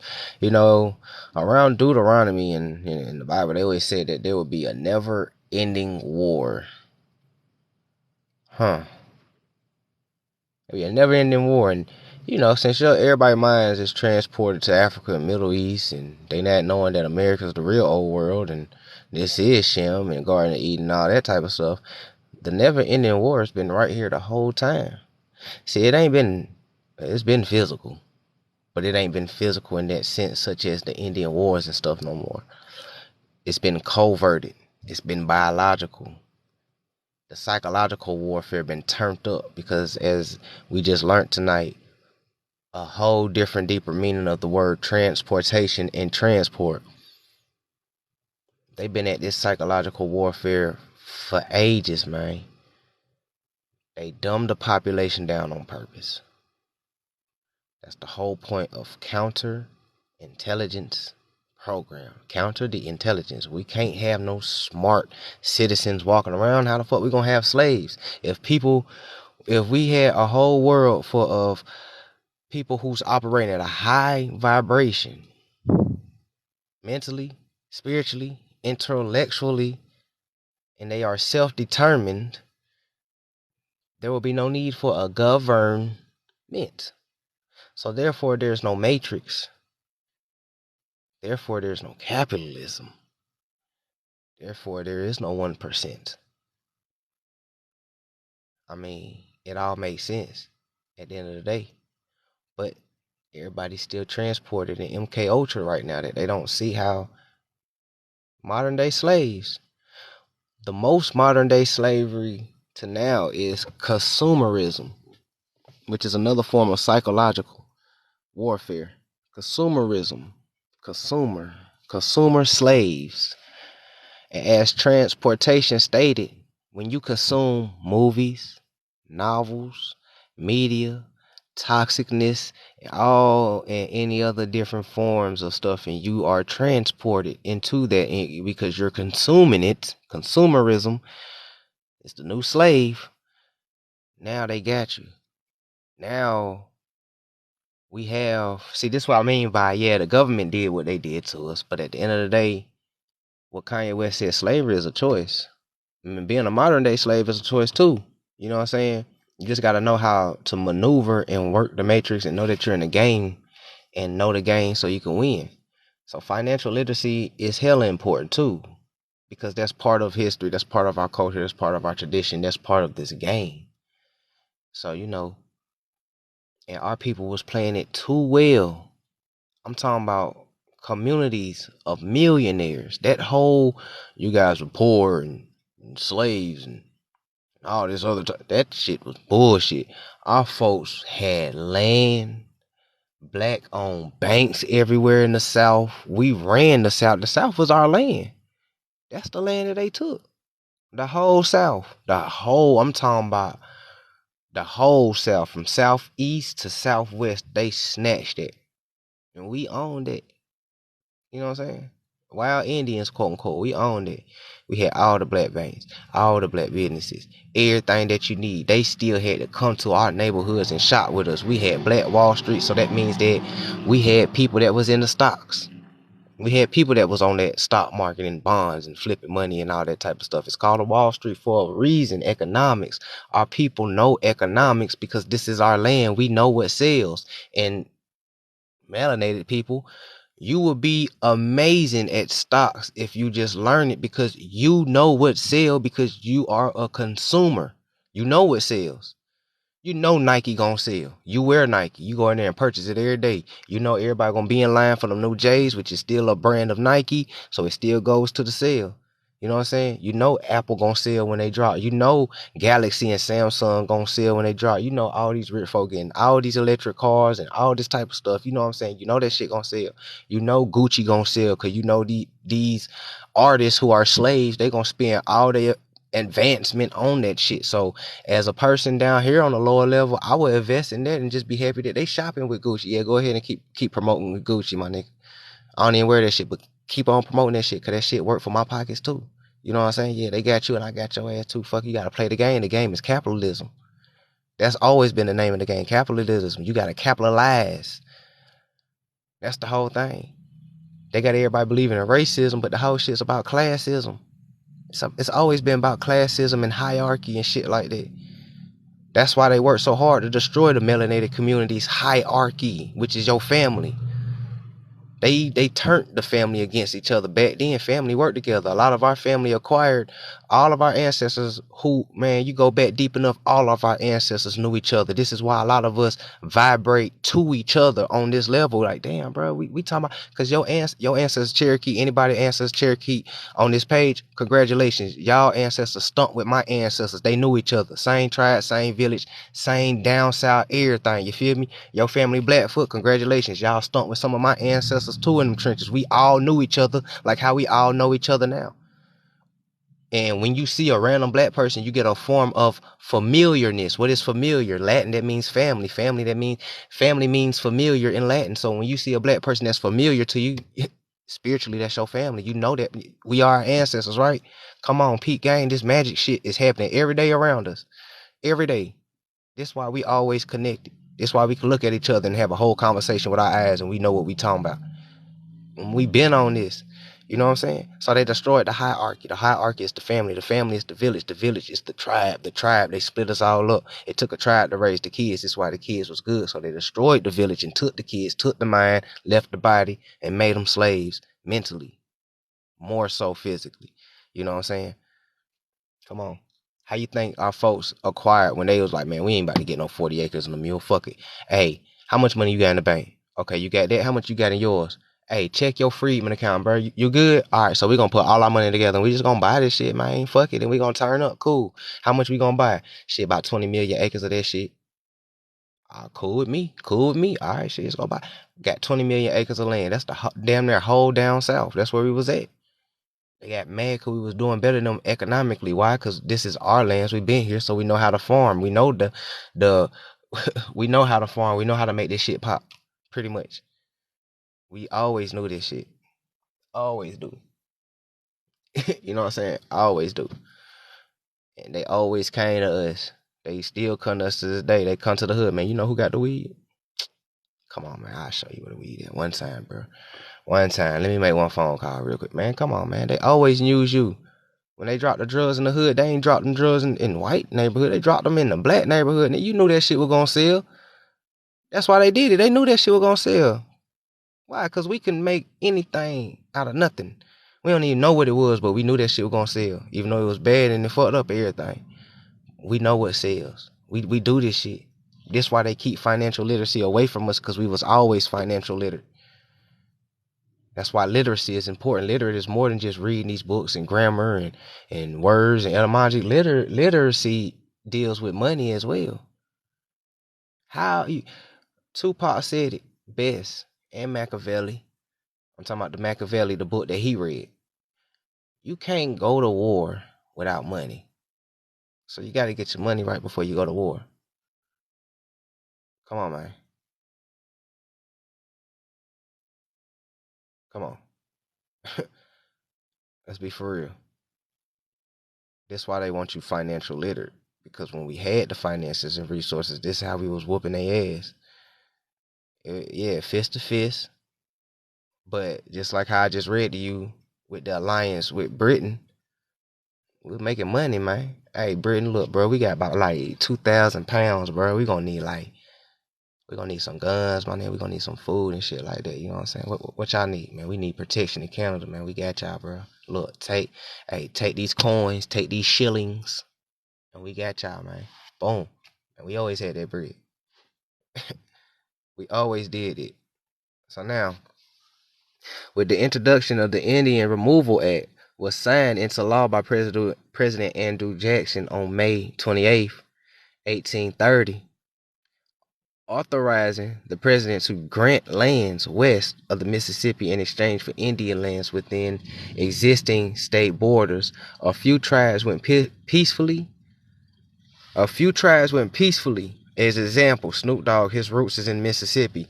He said the reason why him and his family ended up in California is because his great grandmother and all of them just migrated there, and then he found out he was Native American. Okay, put two and two together. A lot of people in California, their roots is in the South. A lot of people, a lot of people roots is in the South actually, but you know what I'm saying? A lot of California people and Southerners, we got the same slang and dialect because a lot of us are the same tribe. How you think Choctaw got out in California when these folks from Virginia? You know what I'm saying? Come on.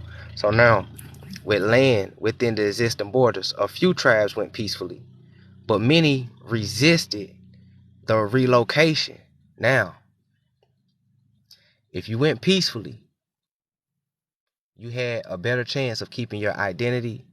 You know, a lot of them was thinking about their kids. You know what I'm saying? Like a lot of them was women, man. We got kids. Woo. Okay, so the men was like, man, y'all go ahead. We gonna stay and fight. You heard me? So the women, mainly the women left, took the kids. Boom. The men stayed in fight. Gullah Wars is still going on at this time. So the men stayed in fight. We talking about Mississippi, La Florida. La Florida is where all of the southern states. Who are all the southern states? Seminoles, Cherokees, Choctaw, you know, Blackfoot. You talking about Tiano Indians. All this was under the umbrella of Seminole. Seminole means runaway. The runaways are what? The wild Indians. The wild Indians are the ghetto black folks of today. Excuse my language, but I just had to say it like that. And those are the ones that what? Resisted the relocation policy. That's why a lot of us is still in the South to today. But the only reason it was a game. The only way you can stay in the South if you changed your identity. What's the identity, black? Those who left, you had an opportunity to keep your identity. You know what I'm saying? It was a 50-50 chance. You might lose it, you might keep it. We don't know how New Spain runs shit out west.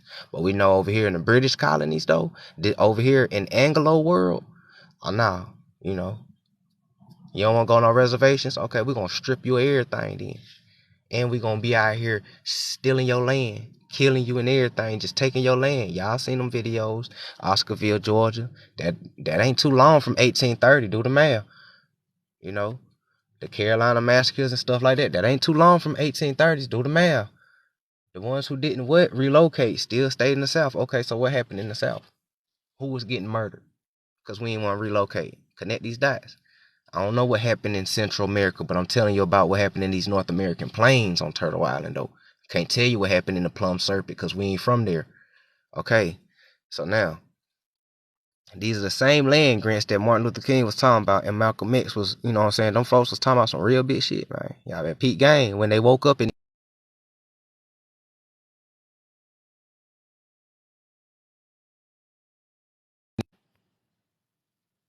Indian Removal Act. What's happening? Oh, glad you could tap in. Yep, mine's lead back to the South. Yep. I teach it in middle schools every fall, a few weeks of the year. Yep. Shillings. That's good, Tigers. You man. Somebody got to teach it in school. For real, it's important. Because that's where they doing most of the brainwashing transportation. So if we really want to make a change for real, man, we kind of got to infiltrate that schooling system before anything else because they want the kids, man. They don't care too much for the adults because they get you as kids. By the time you're an adult, you are fully indoctrinated. You know what I'm saying? So they not worried about adults. We just gonna keep hitting you with transportation trauma just to refresh the, you know what I'm saying, the software upload. But we want these kids though, cause they sponges, they soak up everything. So man, we need more teachers for real, if anything. And shit, you might get fired, but you know, at least you can drop a couple of gems throughout that year on the low, or you can find a way to teach it or something, you know. But for real, for real. But we talking about Indians though. We talking about American Indians. We ain't talking about no any old Indians. We talking about American Indians.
So now it leaves us with here, the conflict with Native American tribes, because we know that the alliance was cool all the way to 1812, went to 1830,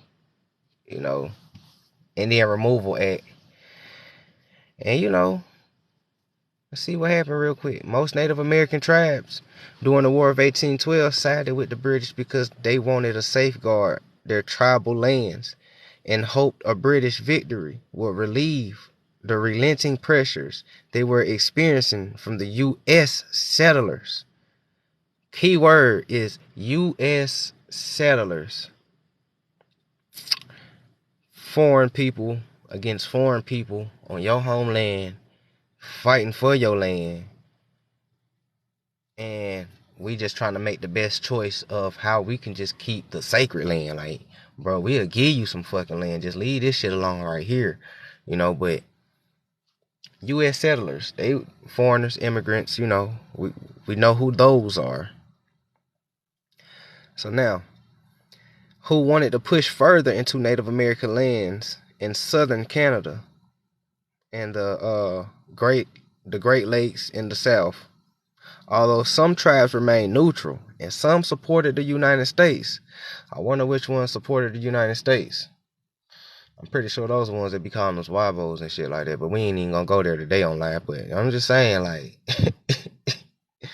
you support the United States for taking tribal land, and we're trying to fuck with Great Britain to keep tribal land. Like, it ain't hard to see who's who around this motherfucker, you feel me, once you start digging.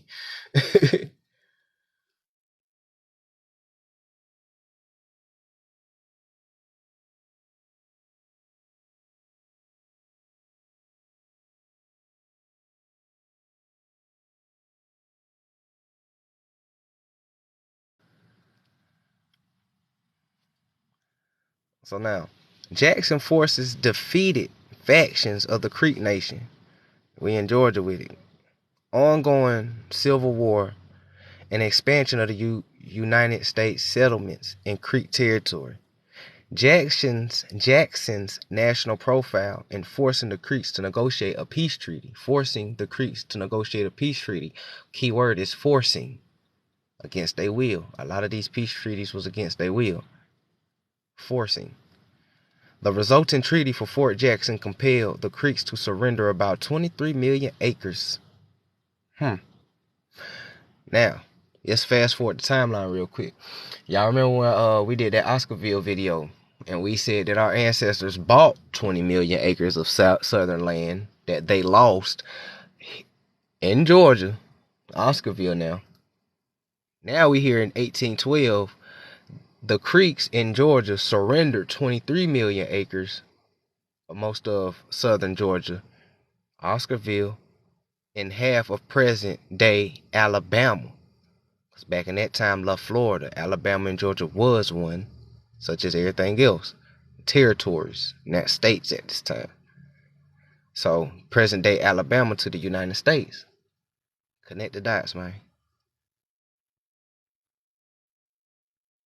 You lose 20 million acres of land in 1812 just to turn around in like 1912s, 1915s, 20s to buy 20 million acres of land.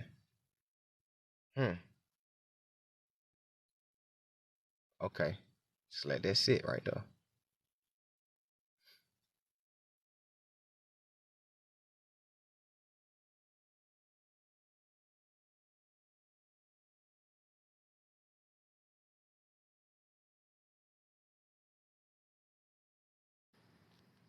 And remember, we talking about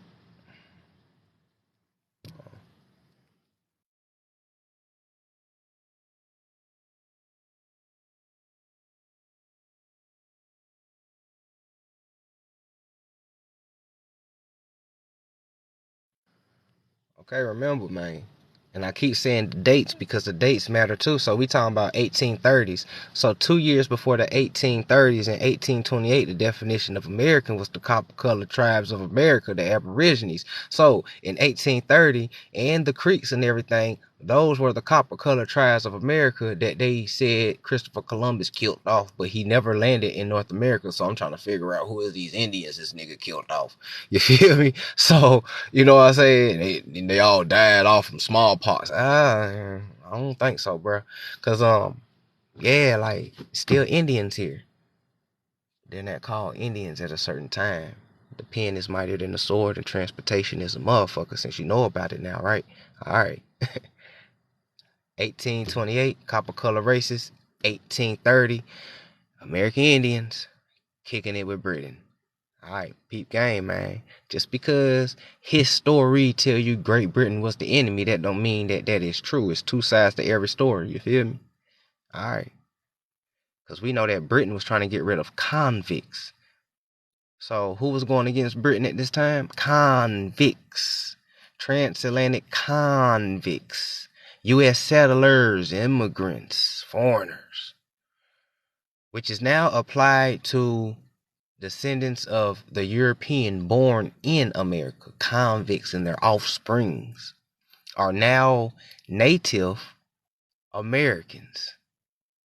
Who? Because native is a wordplay like transportation, any other word. Two Asian people could come to America, have a baby on this soil.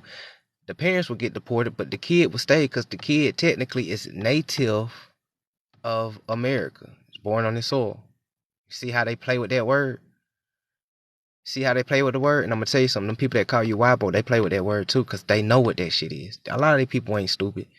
A lot of them play dumb. A lot of them are ignorant. But a lot of them, they know what's happening. Because this is an app. A lot of these folks on this app are agents as well. So they play with that word Native American. You know what I'm saying? So that's a loophole. So that's why it's imperative for you to refer to yourself either as American Indian or original person or copper color or something of the sort, or by your tribe that your grandmama called you. You can't never go wrong with that one because that's your nationality. Your tribe is your nationality. You feel me? So, but now you know though. The name American must always exalt the pride of patriotism. Who says who? Who says who? They added that last part.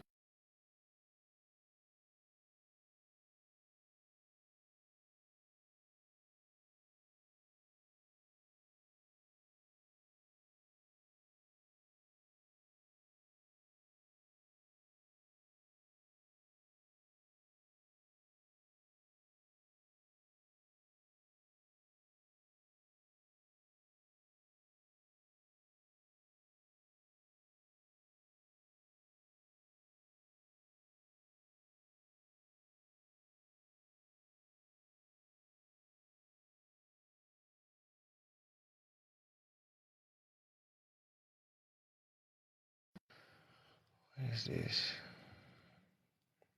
Now, we're gonna go ahead and get ready to wrap it up, but this is how I'm about to tell you, I'm about to go ahead and show y'all how they play with this word native. Native. Native. Making America 1920 again. Nativism. I'm not butchered it. Nativism. Alright, what's happening though? So now, the exclusive summary, real quick. There are many similarities between the nativism of the 1870s and 1930s period and today. Particularly the focus on the purported inability of specific immigrant groups to assimilate, the misconception that they may therefore be dangerous to the native born population, and fear that immigration threatens American workers. Mexican migrants in particular have been consistent targets of nativism, immigration restrictions, and deportations. Nativists are the descendants of the immigrants that came here. Feel me? And they was already having a hard time economically. So the last thing they need is other quote unquote immigrants when Mexico and Mexicans are American, so I don't see how they can be immigrants and anything like that. But you know how they do it. Yeah, they scared, man, because man, we the best. That's point blank period. So now there's also a key difference between the two eras, though, most apparently in the targets of nativism, which today are the undocumented and Muslim immigrants. There is also a key difference between the two eras, most apparently in the targets of nativism, which today are undocumented and Muslim immigrants. And in President Trump's consistent, highly public, and widely disseminated, and I butcher that's a little blurry, appeals on nativist sentiments. Historical studies of nativism suggest that nativism does not disappear completely, but rather subsides. Furthermore, immigrants themselves can and do adapt nativist attitudes. Listen. Furthermore, immigrants themselves can and do adapt nativist attitudes as well as their descendants. Patriotism sounds a little familiar, right? Okay.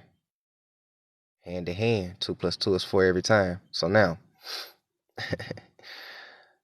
politicians, government officials, civil leaders, scholars, and journalists must do more to research sections of society that feel most threatened by immigration. While eradicating nativism may be imposable, a focus on avoiding or overturning nativist immigration legislation may prove more successful. Let's flip the page because it get deep. Because this is why a lot of these folks can come over here and claim white and do better than you on your own land and all this other stuff just under the umbrella of Native American. That word is funny, I'm trying to tell you.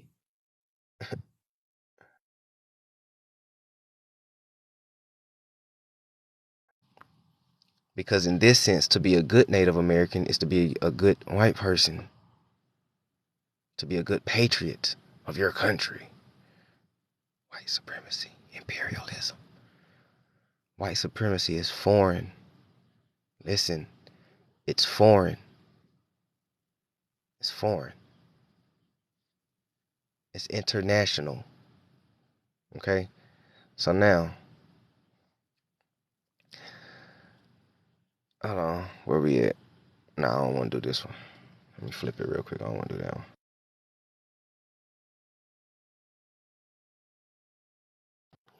Try and get to the juice. So now, Asian immigration in the American West, as with many other national groups, native resentment against Chinese and Asian immigrants increased proportionally in relations to contact and competition between these immigrants. Key word. So race of people, race is a competition, race. So they in competition. Only these folks is in imaginary competition with you. See, we out here just trying to make a living, be peaceful, live by our day, take care of our kids and shit. But the inferior race will feel inferior and always take everything as a competition just to show who's the dominant and supreme. It ain't even no race, big dog, because you lose by a mile. So now, the competition between these immigrants and the quote-unquote native-born. Chinese immigration began between 1850 and 1860. Listen, Chinese immigration began between 1850 and 1860 at the end of the Gullah Wars. So now, when almost 50,000 Chinese came across the Pacific, for jobs in mining industry on the railroads. By the 1880s, the Chinese immigrant population had become much more widely dispersed through the coast and mountain states of the West. Native resentment of the Chinese arose from the proportion or the perception that they were an unassimilable, even subversive group. vicious customs and habits were a social menace. Their perceived inability to assimilate was blamed on their appearance. This your first time. Not only their physical characteristics, but also their traditional dress and the hairstyle of male immigrants. It's your first time. See, they quote unquote did away with one group of slaves or indentured servants, and they just grabbed another one and they did the same shit to them that they did to everybody else before them. So, because it sounds a lot of familiar, right? Okay, now. The difference is these people got reparations. I'm just saying, you know what I'm saying? That's the difference. But we ain't gonna do that today on here though. So as well as their tendencies to preserve the cultural practices and language of their home country, their culture was cast not only as primitive and backwards, but also as existential threat to United States democratic institutions. Democratic institutions. Oh, you mean the KKK? Because we talking about the 1800s. Oh, yeah. Y'all talking about Klan shit. Okay. White supremacy. A quote-unquote yellow pearl in the purlins of the time. Economic factors also played a role. The Chinese competed with whites for jobs in gold mining in the railroad industry, and they were often willing to work for lower pay. In addition, the economic during the 70s, I got a little crack in my screen, caused increased labor competition between Chinese immigrants and the quote-unquote native born, especially as more native workers migrated from east to take jobs in California. That's another reason why. So, all I'm getting is just immigrant on immigrant beef. I'm just being 100. So now, together, nativists resented the economic competition fueled against the Chinese population in the West. Politicians used legislation to target and humiliate the Chinese. Same shit, huh? As when California legislators passed the ordinance that required people convicted of criminal offenses to have their hair cut to a 1-inch length. Sound like the military. Because you have no identity when you're with Uncle Sam, boy. Whites also committed an act of violence. Rioters killed 21 Chinese immigrants in San Francisco in 1871 and set 25 Chinese laundromats on fire in 1877, to name just two examples. Now, do this sound a little familiar? You know what I'm saying? Like, anybody that's doing better than you, anybody that's doing better than them, what they do? They set their businesses on fire. They get to killing them and shit like that. Like, damn. But this is what the COINTELPRO CIA papers call self-determination, because when you show self-determination, that means you don't need a government. And when you don't need a government, the government falls, because the government needs you to run and operate, because this is a matrix. The moment you transport back, it's the moment that their story and their fairy tale ends. All right? But that's a little something on the Chinese immigration. This is, hey man, look, shit was going down.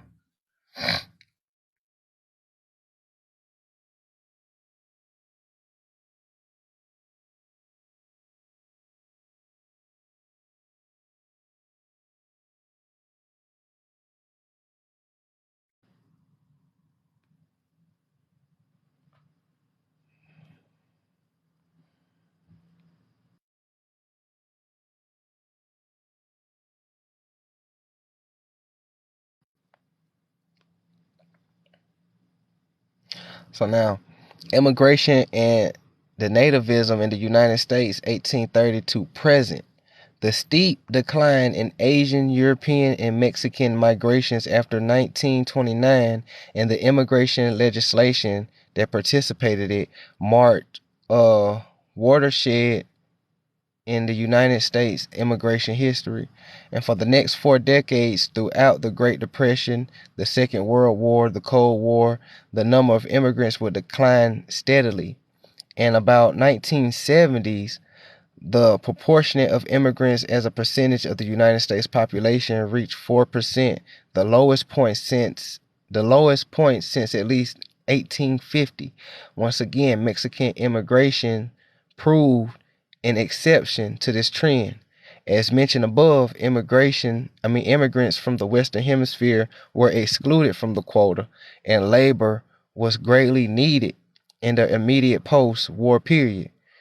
To address this issue, the United States and Mexican government created the Barraco Program of 1944 to 1964, which brought Mexican migrants, see how quick they went from immigrants to migrants, which brought Mexican migrants to the United States as legal temporary guest workers. At its peak, nearly 50,000 farms employed more than 400,000 Mexicans per year. The program had many administrative problems. However, the undocumented migration from Mexico also increased. Millions of Mexicans migrated without papers, and frequently the population drives, such as it's blocked at the bottom. I can't see that. I hope y'all can see that.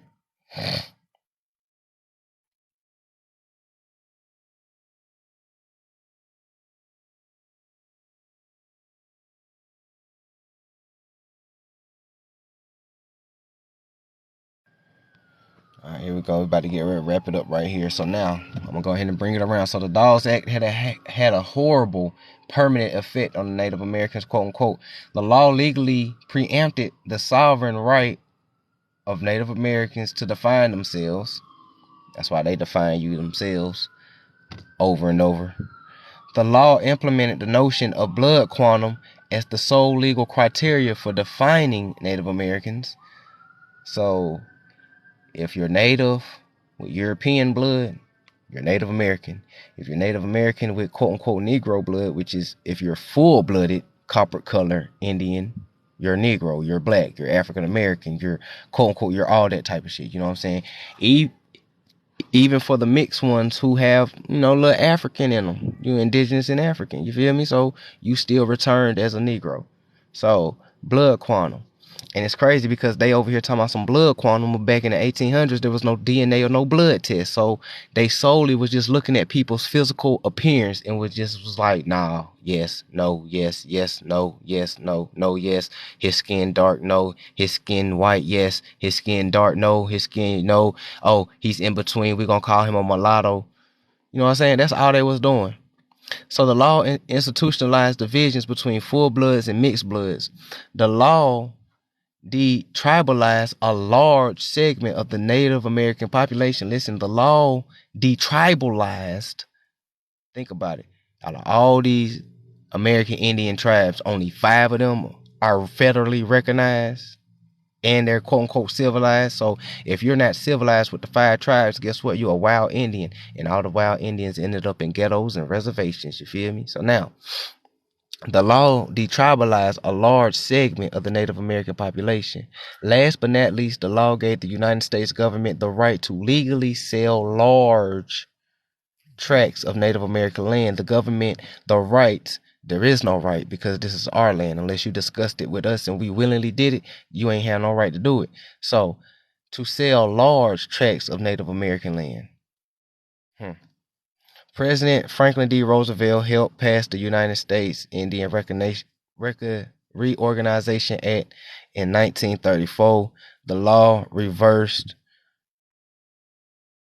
it's cut off on my end. I hope y'all can see that. Paper bag rule. Most definitely paper bag rule, Tigers.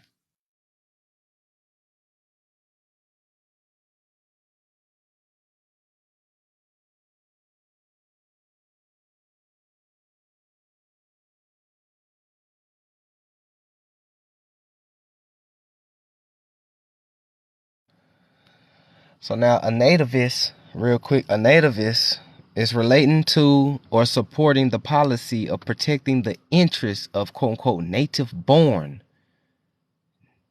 Native born is totally different from, y'all know what it's different from, native born or established inhabitants or established inhabitants against those of immigrants, immigrant on immigrant beef. So now, these nativists, check this out. These nativists right here, they became,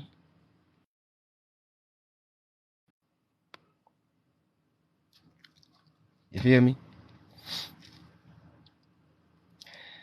They became the $5 Indians because the term Native American didn't exist until 1970. The nativists paid $5 to be called American Indians or Indians, and then the term Native American came about. See, when they grammar time, when they put the line, the dash in between words, those are two separate words. Just like how I was reading earlier with the Native and British Alliance, there's a line in between them. So those are two different things. We talking about Native Americans and British Alliance. So there's a line, Native British Alliance. So now, back then there was a dash between Native American. So you got the nativists who paid $5 to become an Indian. So now you got Native American. And with that term, any native born person is technically, by the Matrix laws, a Native American. So now, and look, it's a cold game how they do it. Paying a commissioner $5 could get an opportunist white person on the Dawes rolls 125 years ago, which still causes problems for tribes today. 125 years ago. My great grandmama died at 100 years old. My grandmama is 75 years old. That's 175. They talking about 125 years ago. You see how close you are to history? All you gotta do is sit down and talk to them. Not that long ago. That's why I was focusing on the timelines imperative. That's why I wanted to talk about transportation mentally and spiritually, because they got everybody messed up on these timelines. And they did it on purpose.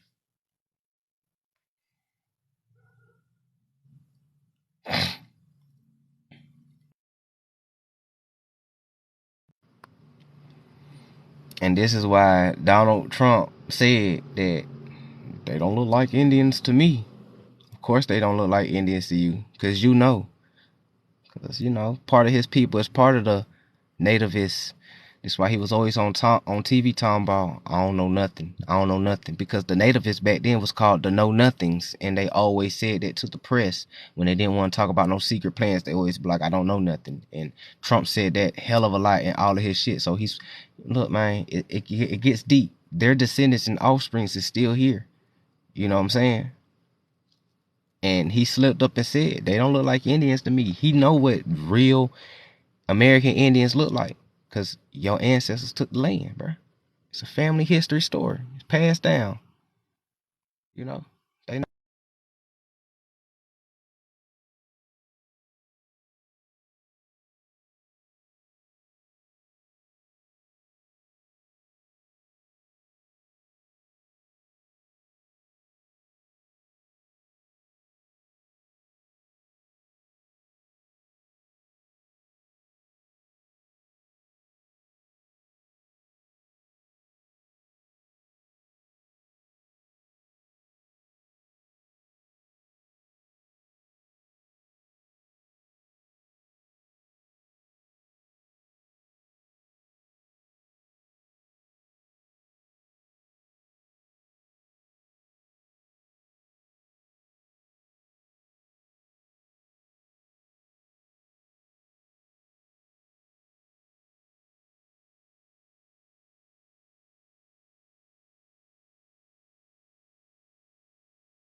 Alright. So I just want to post this up here if anybody want to screenshot. So, if you want to dig deeper in this and everything, because, it gets real deep. It leads you all the way to Project Mockingbird and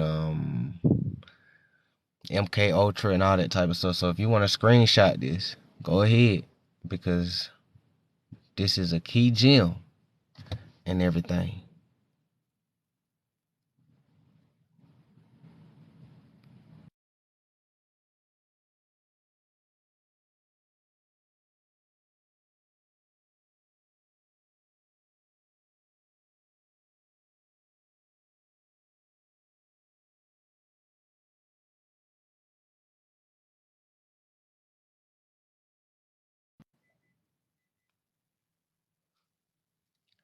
So with that being said, I hope everybody enjoyed the live. I hope I helped connect some dots, break some spells. Hope everybody soaked up some gems and everything like that. And once I figure out the next live event, I will most definitely send it to everybody and put it up on the video. If you haven't subscribed to the YouTube Signs for the Conscious Mind, check it out. Dope gems on there. Talking about over 185 videos. Gonna be 186 when I upload this one. For those who caught the tail end or the middle, you can go on my page and catch it. And yeah, man. Look, transport, etymology is important.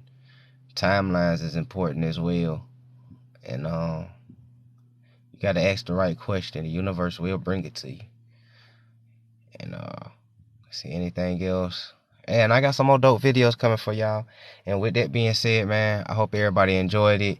You feel me? If you want to donate to the channel, you already know what it is. Money sign King Low 706. You feel me? If you want to donate to the channel, YouTube channel, or research anything and everything is appreciated. Y'all already know, most definitely. Go check out the Amazon store. Got the herbs on there. Got books. Got children's books. Got gemstones. And I got some more herbs I'm gonna put on there. I'm trying to get some time tomorrow. So yeah, I have my child, so I have a little time tomorrow. So and yeah, with that being said, man, hey, let's end on high vibrations. Peace, love, high vibrations. Practice serenity. Control what you can control. Let go of what you can't control, and have the wisdom to know the difference, so you can balance out your past karma and present karma, so your future can be bright. And vibrate high, man. And be abundant in everything you do. Believe you can do it. It starts with the mind and spirit first, and it manifests. You transport. I just taught y'all about the transport theory. So you can transport your mind for real. No different than astral projections. And I'ma holler at y'all. Go check out the new videos on all my pages. I know it's like 3 of them, but bear with your boy. Alright, be easy.